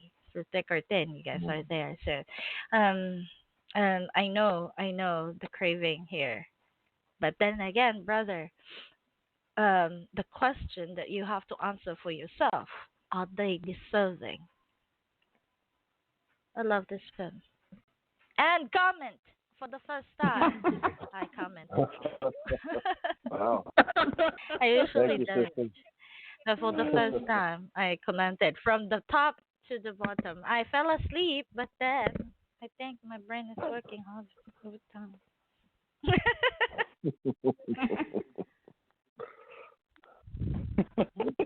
Yeah. Wow. I appreciate all your comments. Really do. And Bella.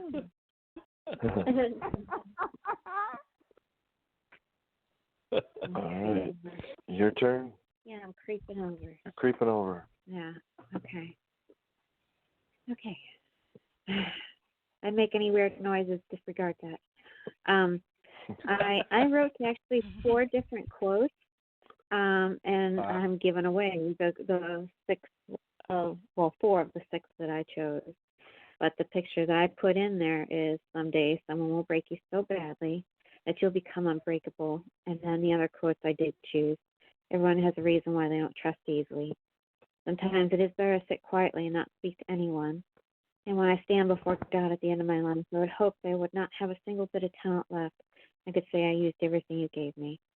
Because those quotes, they spoke to my heart and with a lot of the stuff I've gone through in life and who I've become. And I call this trust is reserved. Everyone has a reason why they don't trust easily. Deconstructive thunder quakes. There is no land of plenty when you had nothing. Every breath hushed, every movement of unsure paces is what you birthed. Your insecurities lashed, broke the girl who no longer exists. You taught me early on, sometimes it is better to sit quietly and not speak to anyone, as no matter what I did, it was never right. I was foolish to believe it, till I heard my voice scream, enough.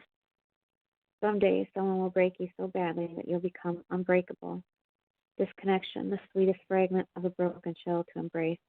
That is where you become hardened while guarding the broken child. Laughter is the opposite of tears. Curls a smile despite the ache that never dies. I had to find a way to live, learn to breathe without fear, speaking without doubt, leaving behind yesterday, as it holds no value to hold on to. Only for today I live. Tomorrow is too far away. Yesterday can't be touched, only now in progression. You motivated me more than you know. The trash you think you see is today's promise that you no longer own me. When I stand before God at the end of my life, I would hope that I would not have a single bit of talent left and could say, I used everything you gave me, as my determination is derived from you, the one you hate. Tried to bury into the ground. Found our strength and empowerment while showing you have not beaten me. I know that pissed you off. Go with a smile while I reinvent myself through the heart and self you birthed and home. Yes. Wow. And I know, I know who this is about, of course. Yeah, my pal. Yeah, but I do think that you used the quotes wonderfully. Of course you did, because they inspired you so much. Yeah. And I do know that if you're hurt too many times, it is difficult to let people in, and you do become hardened so much that you are nearly unbreakable. But some of the things that you said just tell me, there it is. I just remember some of this stuff because, I was there with you when you went through this. Yeah. And I'm trying to find it now. You motivated me more than you know. The trash you think you see is today's promise that you no longer own me. And boy, did she own you. I remember. And I was always wishing I could figure out a way to free you. And then you figured it out for yourself, and I'm so glad of that, too. It took years, but I It did. did. But this is a wonderful right, and it's very deep. And you did very well. Thank you. Bella, what did you think?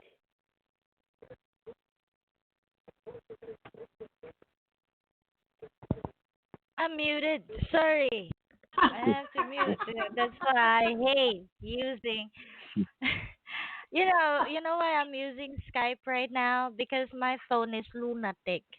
My phone doesn't want to dial number, but can accept numbers. I mean, can I accept calls, but doesn't want to dial? Stupid ass phone. But and I have to be muted all the time, and then be. Oh, okay. This poem, there's so much in it. Going on in it, the story behind some behind the quote which I like. Someday someone will break you so badly that you'll become unbreakable. That is the sweetest.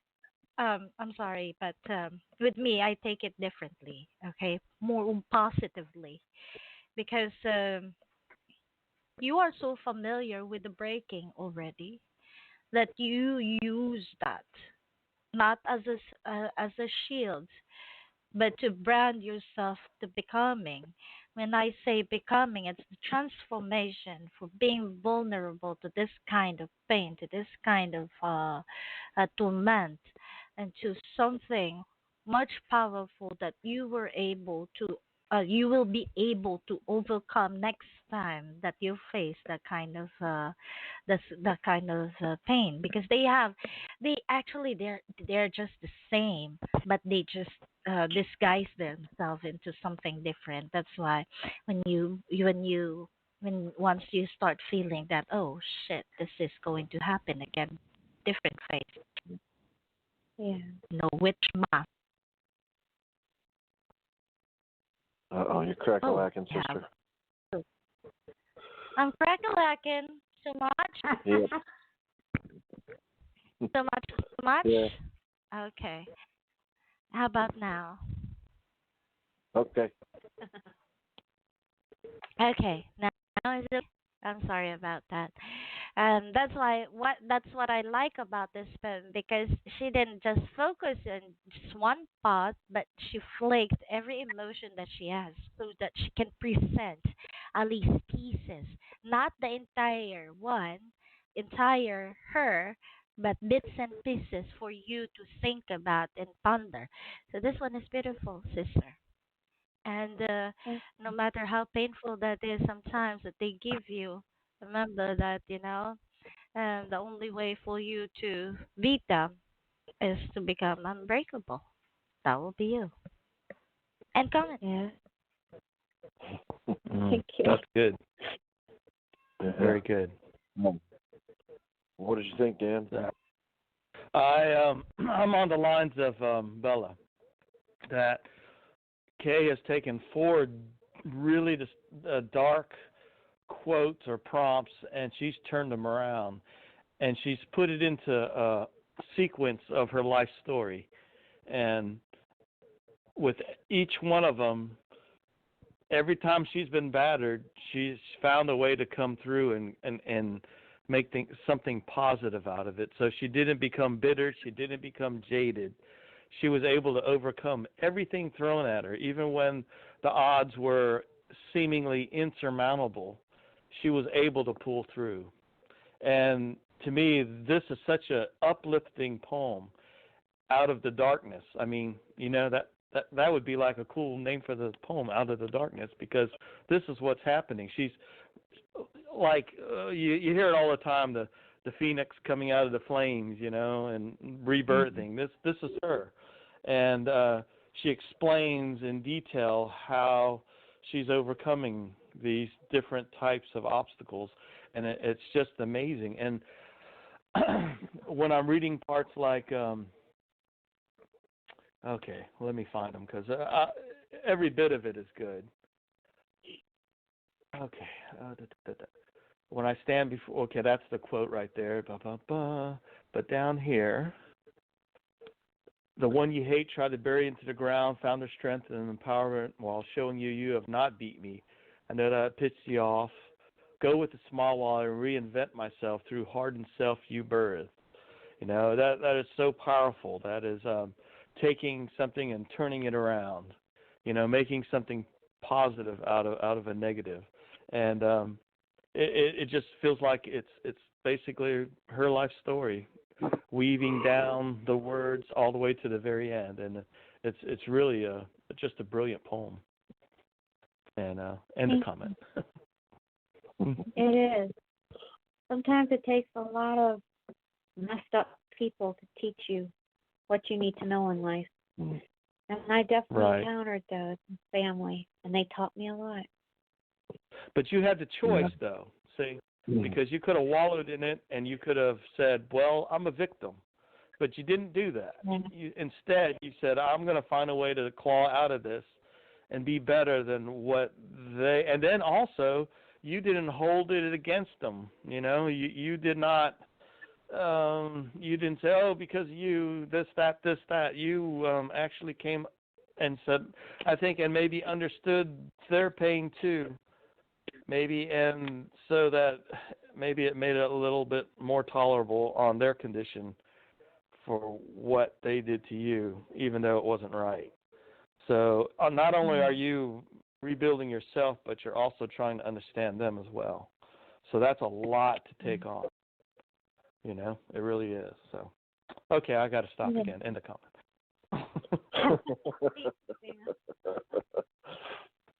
I see. What do you think? I thought it was stunning. Absolutely perfect. I love how she's made light in these dark areas of her life, and she's pulled herself to the rainbows. That's how I see it, out of the darkest depths. That she probably thought that she couldn't master, in the beginning, but she did it.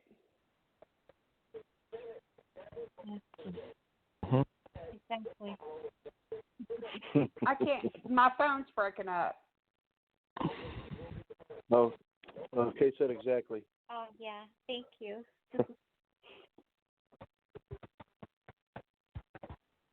Well, what did you think, Kay? I was waiting. I'm like, you better call on me. Don't touch that. I thought this was really, really, really great. I love everybody kept stealing my line, and I think a few people had said it, and I don't care if someone say it again, but the part where it says, I can't find it now because I'm in a different part, but the broken line, I think there is a sadness in that, to where broken to be unbreakable, and it's not even about building walls. It's about the being broken in itself, where you have to remold that to be broken again, and it's just not there. And I think there's a sadness in that. But the thing that I like the whole piece, but the other part, the laughter is the opposite of tears. Go with a smile despite the ache that never dies. I had to find a way to live, learn to breathe without fear, speaking without doubt, leaving behind yesterday. And, those few lines, the whole piece is stunning, but those few lines to me speak of such trauma and such mental abuse, really, a tearing down of someone in layers over years of a type of abuse, and degrading and humiliating and just completely tearing a person down. I see that in those lines, where you have to learn how to live through that. And that is where, Dan has come in and talked about surviving and being a survivor, not a victim. And I think those are very two strong words. And I think that this piece does speak of a survivor and not of a victim, because it is much easier to lay down than it is to fight your way back. And I definitely see that in this piece, in those lines, because you say, I had to learn a way to live. And I think many of us do that in our struggles, and we find a way to live, because the alternative, and some people do take the alternative, and it is a sad thing.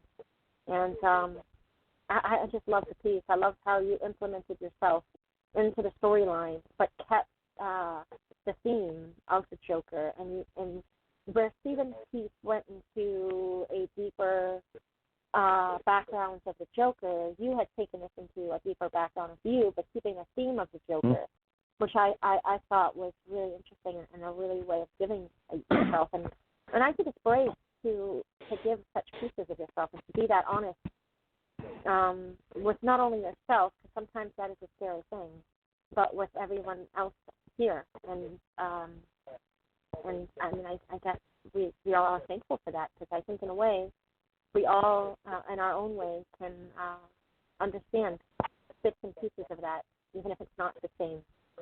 So really well done. And comment. Thank you. Can I say one more thing, just real quick? Because I was looking for the one phrase. Okay. Because I think the most profound part of this, when I, reading through it, when it says tomorrow is too far away, yesterday can't be touched, and then only now in progression.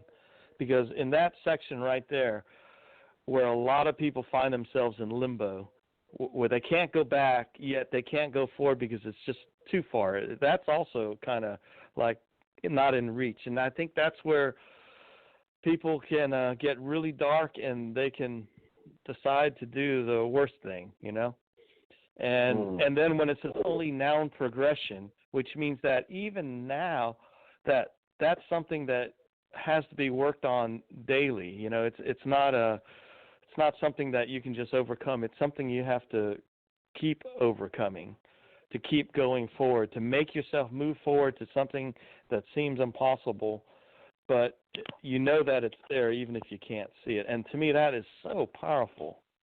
And I just love that. I had to say that. And the comment for the third time.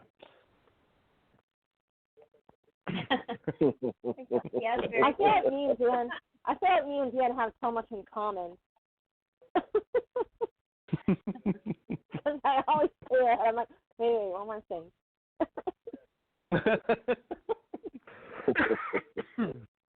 Okay, I'll shut up. Yeah. All right. Okay, we're going to read Night 70. He's one of our newer members of the group. Dan will read Bella's second. And then Bella, if you want, we'll read your second. And then we'll close out. I love Night 70. Do you know that? I know him. Yeah, brother, you're gonna read Night 70. He's a lovely one. No, you're okay, gonna I'll read read it. I don't. I'll read it. Oh my God, Sky! No, you're not. Take it back. What? What'd you say? No, you're not. What? Take it back. All right. This is from I'm gonna Night leave 70. my corner and mute.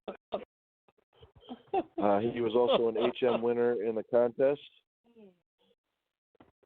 And it's called Wind Chimes and Grins, an homage to Mark Hamill's portrayal of the Joker.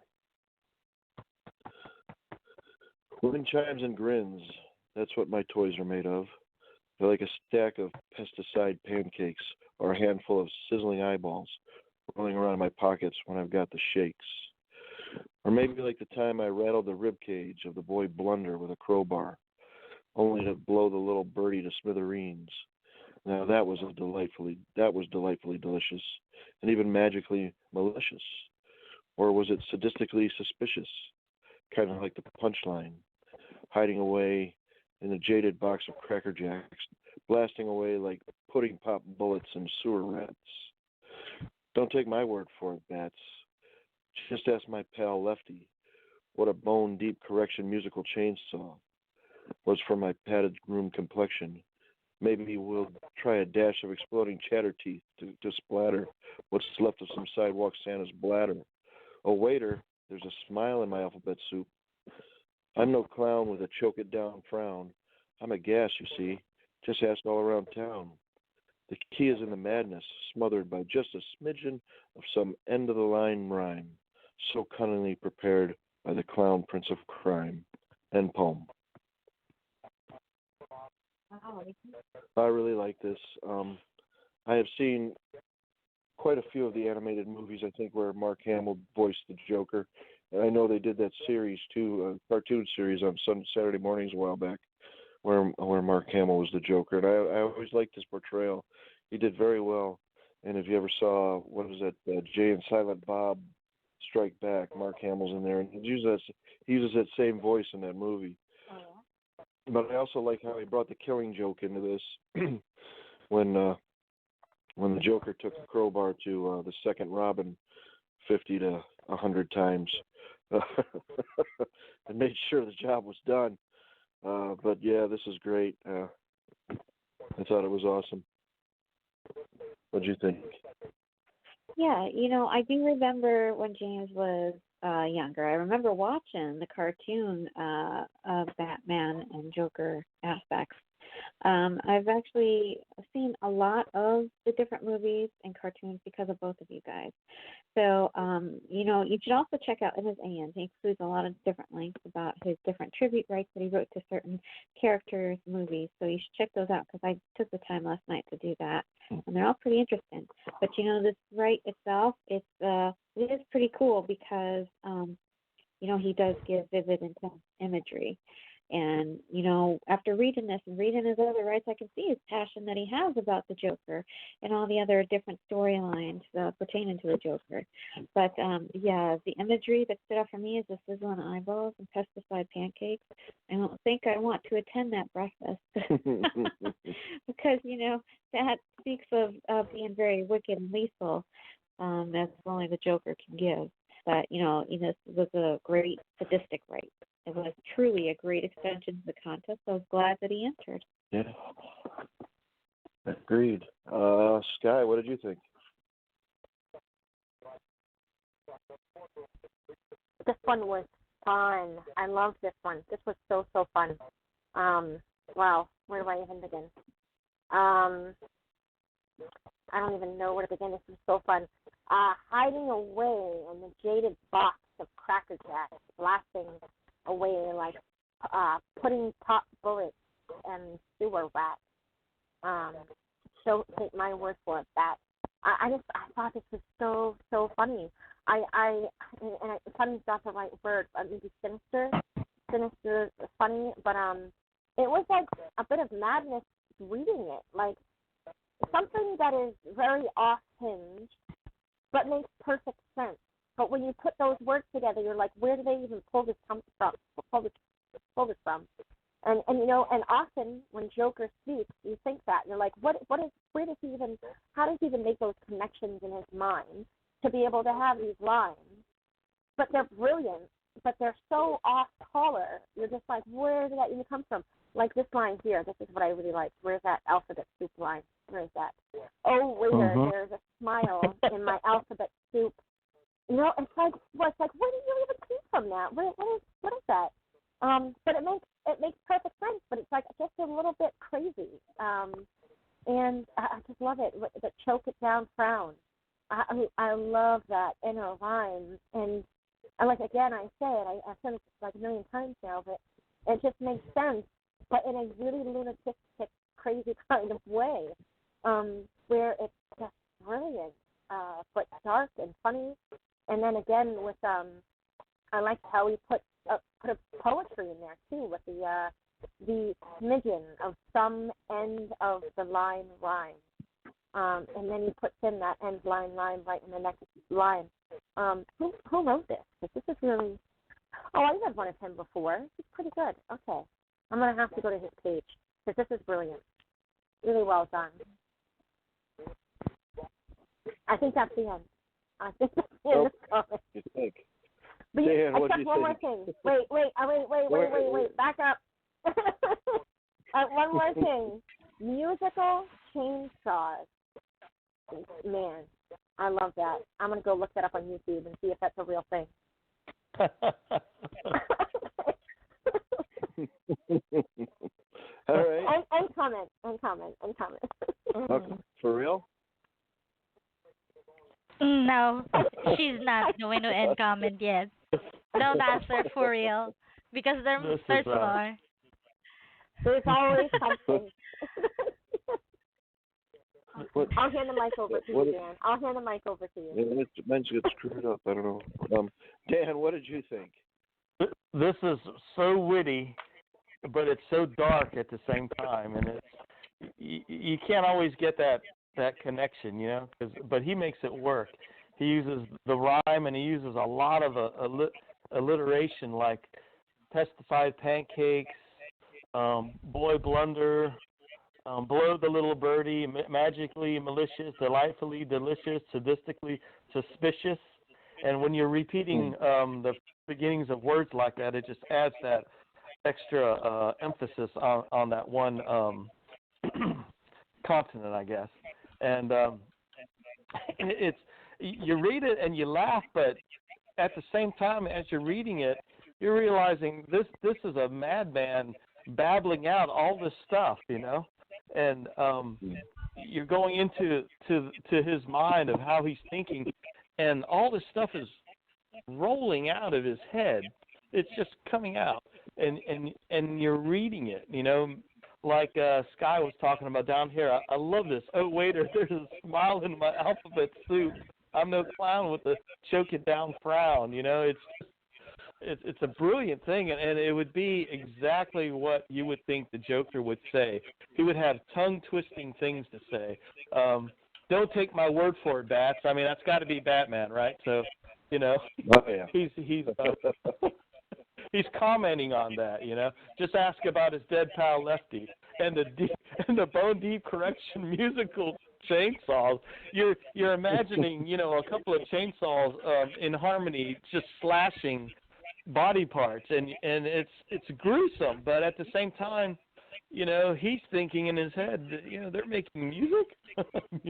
It's a brilliant poem, and I don't know, I really, really enjoyed it because it was something that I wasn't expecting, and that's what I think even makes it more surprisingly enjoyable. And a comment. All right. Nope, Bella. Bella gets a comment. Oh, okay. I'm not. I was checking if I was mute. I like Night 70. This is just a sample of how he writes, and if you will delve really deeply to the other poems that he posted already, you will get and you will learn more about his crazy stuff, and it's beautiful crazy. I have no more lines to choose because basically Sky took it, some of it, and then the leftover some, Budo took them. So what am I left with? Nothing, right? So I'll just settle with the. I'll, I'll just settle with the ending. So cunningly prepared by the clown prince of crime. That one is indeed cunning. And I'm sorry, Knight, that's the only part that they didn't take, I guess, as I believe. But every line that you have placed there, they are unique. The alphabet soup, too. And Sky took it, but I will take it back from her. And Sky, you haven't tasted. Have you ever tasted alphabet soup? Have you ever whenever I get to eat one, I imagine things with my alphabet soup, and Yep. this one is more metaphoric. He writes in metaphor, but I love the story behind it, and the illusion and the imagination is beautiful. Thank you very much, Knight. I'm excited you're here. Mm-hmm. Yeah. Before I adore before we have let me Right. I'm trying. Okay. Okay. Before we have Bella read hers, I just want to say acknowledgement. Yeah, I'm yeah, don't ignore my just don't acknowledge my noises. But I just want to say thank you to everybody who did call in tonight. Guys, Bella, Dan, Wayne, I see, Boo, Heavenly Angel, and then the ones we read tonight was Night 70 and Joseph as well. And everybody who called in, we read them as well. And for the other contest entries, we're going to roll over to next week, and we're going to close out next week with the Joker as well. Yep. It was such a popular It was. subject that we have so many poems for it. We're going to have to roll it over into a part 2. Yeah. I'm trying to repost. Oh, I love it. My phone has gone crazy. You're going to have to repost the poem because it's just, for some reason, it's gone lunatic on me. It's gone lunatic and you're telling me now. I'm trying to do it again here, but it's just gone crazy. I know. I'm trying to hit paste and it's telling me it's asking me if I want to send Dan a message. Maybe you You have Dan for your autocorrect? Oh my gosh. Okay, I'm Well, what made you so lovable? I think Dan is a big bear.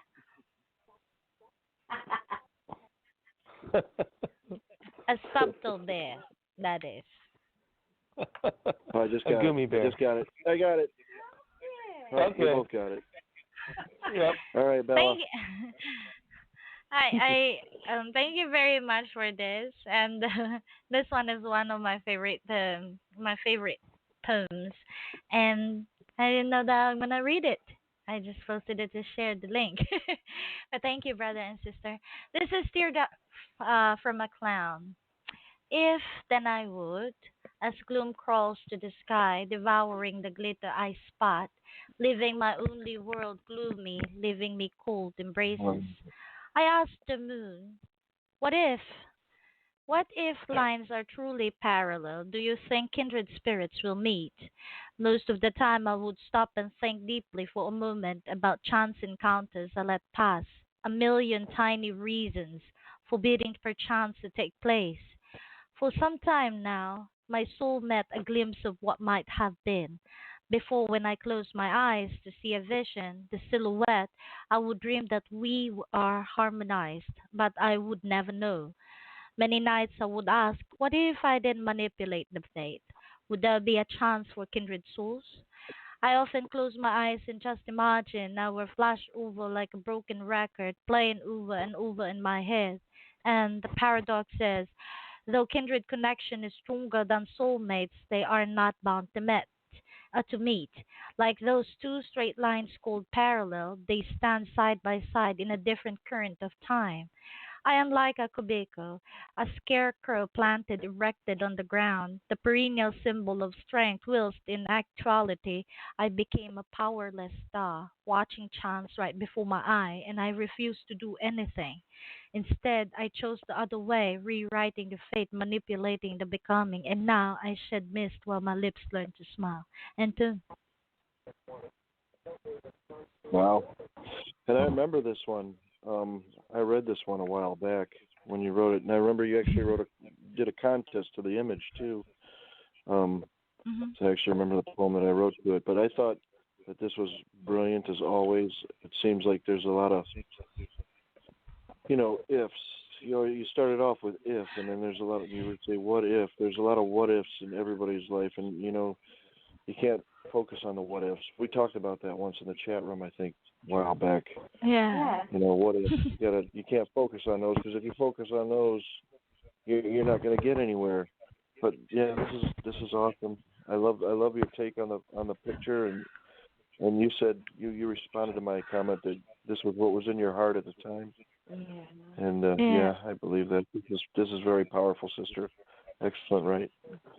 Yeah. Thank you, brother. And we spent hours not sleeping talking about. Love you guys. Miss that part. We love you too. What'd you think, hon? Yeah, I can understand. I understand a lot of these words because, we talk about the what if. Yeah, I know in the past I definitely thought about what if a lot. A lot of the time now I don't do that. I just think in the now, because the way I see it is, it helps us to become who we are, and hopefully it helps us to become somebody who is wiser, gentler, smarter. But sometimes it's not easy to become who you're meant to be as well, because sometimes when you change because of certain things that have happened in your life, it's hard to let people in. And I'm a master at that. I let you in. I let you in completely, but I only let people in doses. And sometimes when you've been hurt a lot, it is hard to let people in. It really is. And that's where my right was birthed from as well. But yeah, if one can face the future and leave the past, then it is possible to move forward and let people in and let love in. I thought this was an awesome night. Thank you, sister. We did ping pong comments on this one. I remember 8 months ago. Yeah. Dan, what do you think? This is a really, really powerful poem. The if-then statement is like a mathematical equation. If something, then something has to happen afterwards. So it's one of those things. When she talks about, as gloom crawls to the sky, devouring the glitter I spat, leaving my only world gloomy, leaving me cold embraces, strong metaphors. The world or whatever is happening is taking any of the happiness that she put out and making a world dark and cold, leaving her with nothing but a cold embrace, chill. When she looks up and asks the moon, what if kindred spirits are parallel? Well, the thing about parallel is they never touch. They're running side by side. So one could be going one direction, one could be going in the other direction. So they never really meet. And so you have to have a connection somewhere. And if you guys pass in the night and you do not meet, then you'll never know who your kindred spirit is. So it's a question that you might not want answered because it might not be what you're looking for. So it's a really deep thing, and it's kind of mathematical at the same time, which is, I think, a really brilliant thing to do. And anyways, Thank you. I guess that's the way I look at it. It's just like I know you bring it up again and again about the parallelism, and once again, it's just as you go down the line, it just seems like it's such a sad poem of wishing for that connection and hoping that it will happen, and maybe not ever getting that what you're looking for. So it's just a really powerful poem, and I'll stop there. Thank you, Buddha. Yes. Awesome. Well, I think we'll close out. We're not going to let Sky comment. Okay, yes, we are. Go ahead, Sky. I thought you were serious there for a minute. I'm like, what did I do? Why am I being punished? Oh my goodness. All right. No, I did. I kind of got that same feeling with this, as Jana said, but I felt like it was searching for that soul, that one particular soul, and in a way, and I like when you say, I asked the moon, what if? So to me, this is a searching.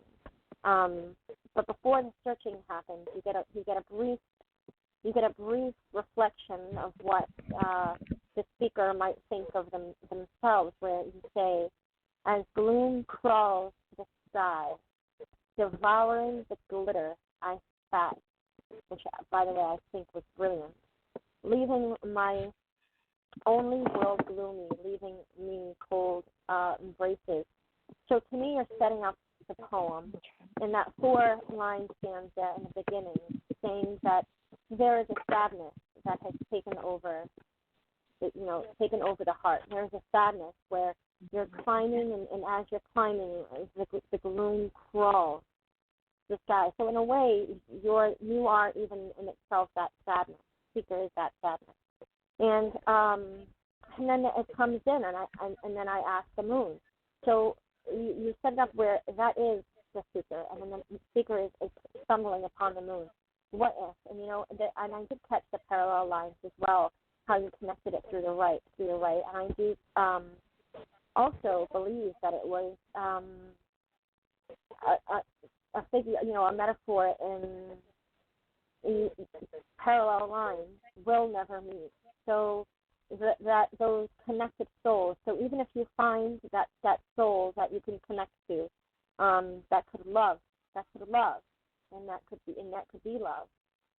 Those souls might never intertwine because of those parallel lines, and so it's kind of like searching for something, but knowing that even if you found what you were searching for, that might not be that fear of what if those souls never meet, even though that they are so close together, and what if I find that person, but due to maybe the past of these four gloomy lines, or because of who or what knows, those can't connect, and I see that in the many nights I would ask, what if I didn't manipulate the fate? Would there be a chance for kindred souls? So to me, that's also casting the blame inward, saying, what if it's me manipulating things and me pushing people away and me making it unable to grasp, and taking that blame on yourself, which can be very heavy as well, and often sometimes not true, but the way that we all feel. And then you come down to saying, I am like the scarecrow. So you're cementing that blame.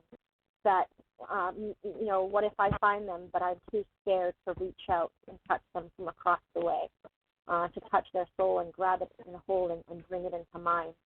I think it's just a great piece, and I haven't read it before, so it was really enjoyable to read it now. And I think that the few lines don't even nearly touch of how in the depth that it goes.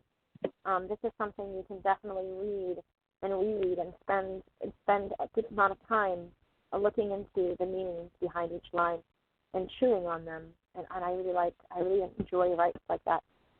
So really well done. And Thomas. And Thomas. She started that. She didn't stutter the lines, but she started with her signature and comment because she don't want to end. Let's go to sleep, Sky. Come on. I actually do, believe it or not, I actually do stutter a lot. You'll often hear pauses in my speech, and that's because it's about to happen, and I train myself to pause. I know. Speech impediment. Yeah. No, I'm not. You just don't want to end it. That's why you started. No. When I started too, I'm nervous and don't want to end it. I love you, Sky, and thank you very much. She deciphered me well because 24 hours, man, 154 messages. Damn, love you. And I can't escape her. I love her. I love her, but she's in love with them. That's not fair. And then she comes on here and blames me. Yeah. I'm shaking my head many, many million times. I love you guys. I'm in love. Damn. All right. She blames me, but I slept 9.5 hours last night because come on, you love it. Yeah, 9.5 hours. That's 9.5 hours of time where I step away and I see my phone, and I'm like, holy moly. You want to do the equation? 24 hours minus 9.5 hours. Come on, Sky. Come on. I love you. But I get it now. You're not in love with me. You're in love with Dan. Okay? Dan, I'm going to eat you, cook you, make you into soup.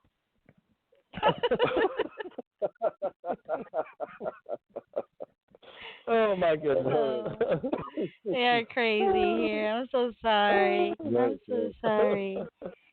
And on that note, we'll close off. Thank you very much. Yeah. Oh, thank you. I just want to say real quick before we end the show to anybody that was in the contest that did not get read tonight, you will be read next Tuesday in part 2, and my apologies for that. And we will put the link to next Tuesday's show in the contest notes so you all get a hold of that. So be prepared, Bella. Be prepared for me to drop 20 memes of the Joker. Brother, open up a contest and let Sky drop hers. Sky, we're gonna open up a contest about clowns, okay? She loves clowns very much. Been itching to write about clowns. The male I clown don't that I actually have. like clowns. Joker. My favorite Oh, clown. you're not afraid of me, darling. You're in love with Dan. You love me. God. All right. Goodness. Yeah. Well, We're gonna do forgot to mermaids. mention. I'm sorry. I forgot to mention at the beginning of the show that our opening song was the opening titles to the new Joker movie, and our song that we're going to close with is actually the opening titles to the 1989 Batman movie. So we're gonna, we're gonna close it. Well, you can listen to the show again if you want, sister. So we're gonna head out and first tomorrow night is E.E. Cummings at 8 p.m. Oh. Yes, and then Saturday night is the homage to the best Christmas movie ever made, Die Hard. Oh, wow. Oh my God, I'm gonna die hard on this one. For anybody listening, you'll probably hear my movie in part tomorrow of the show. Yeah, he might be part of the show a little bit tomorrow. So. Yeah. All right. Good night, everybody. And thanks for hanging out. Good night. Adieu. And te estimo, everybody, familia. Buenas noches.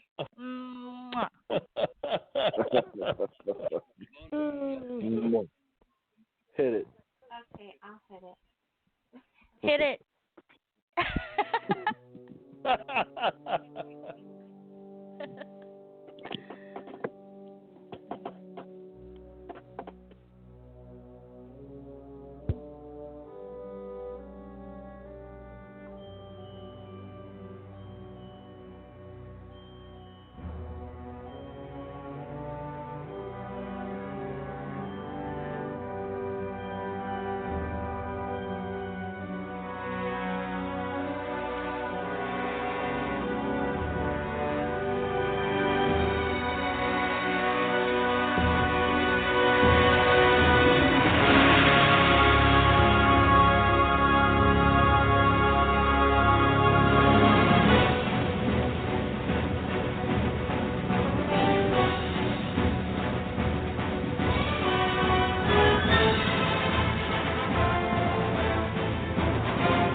Okay, you want me to close it off? So I close it off. Yeah, we're going to head to road.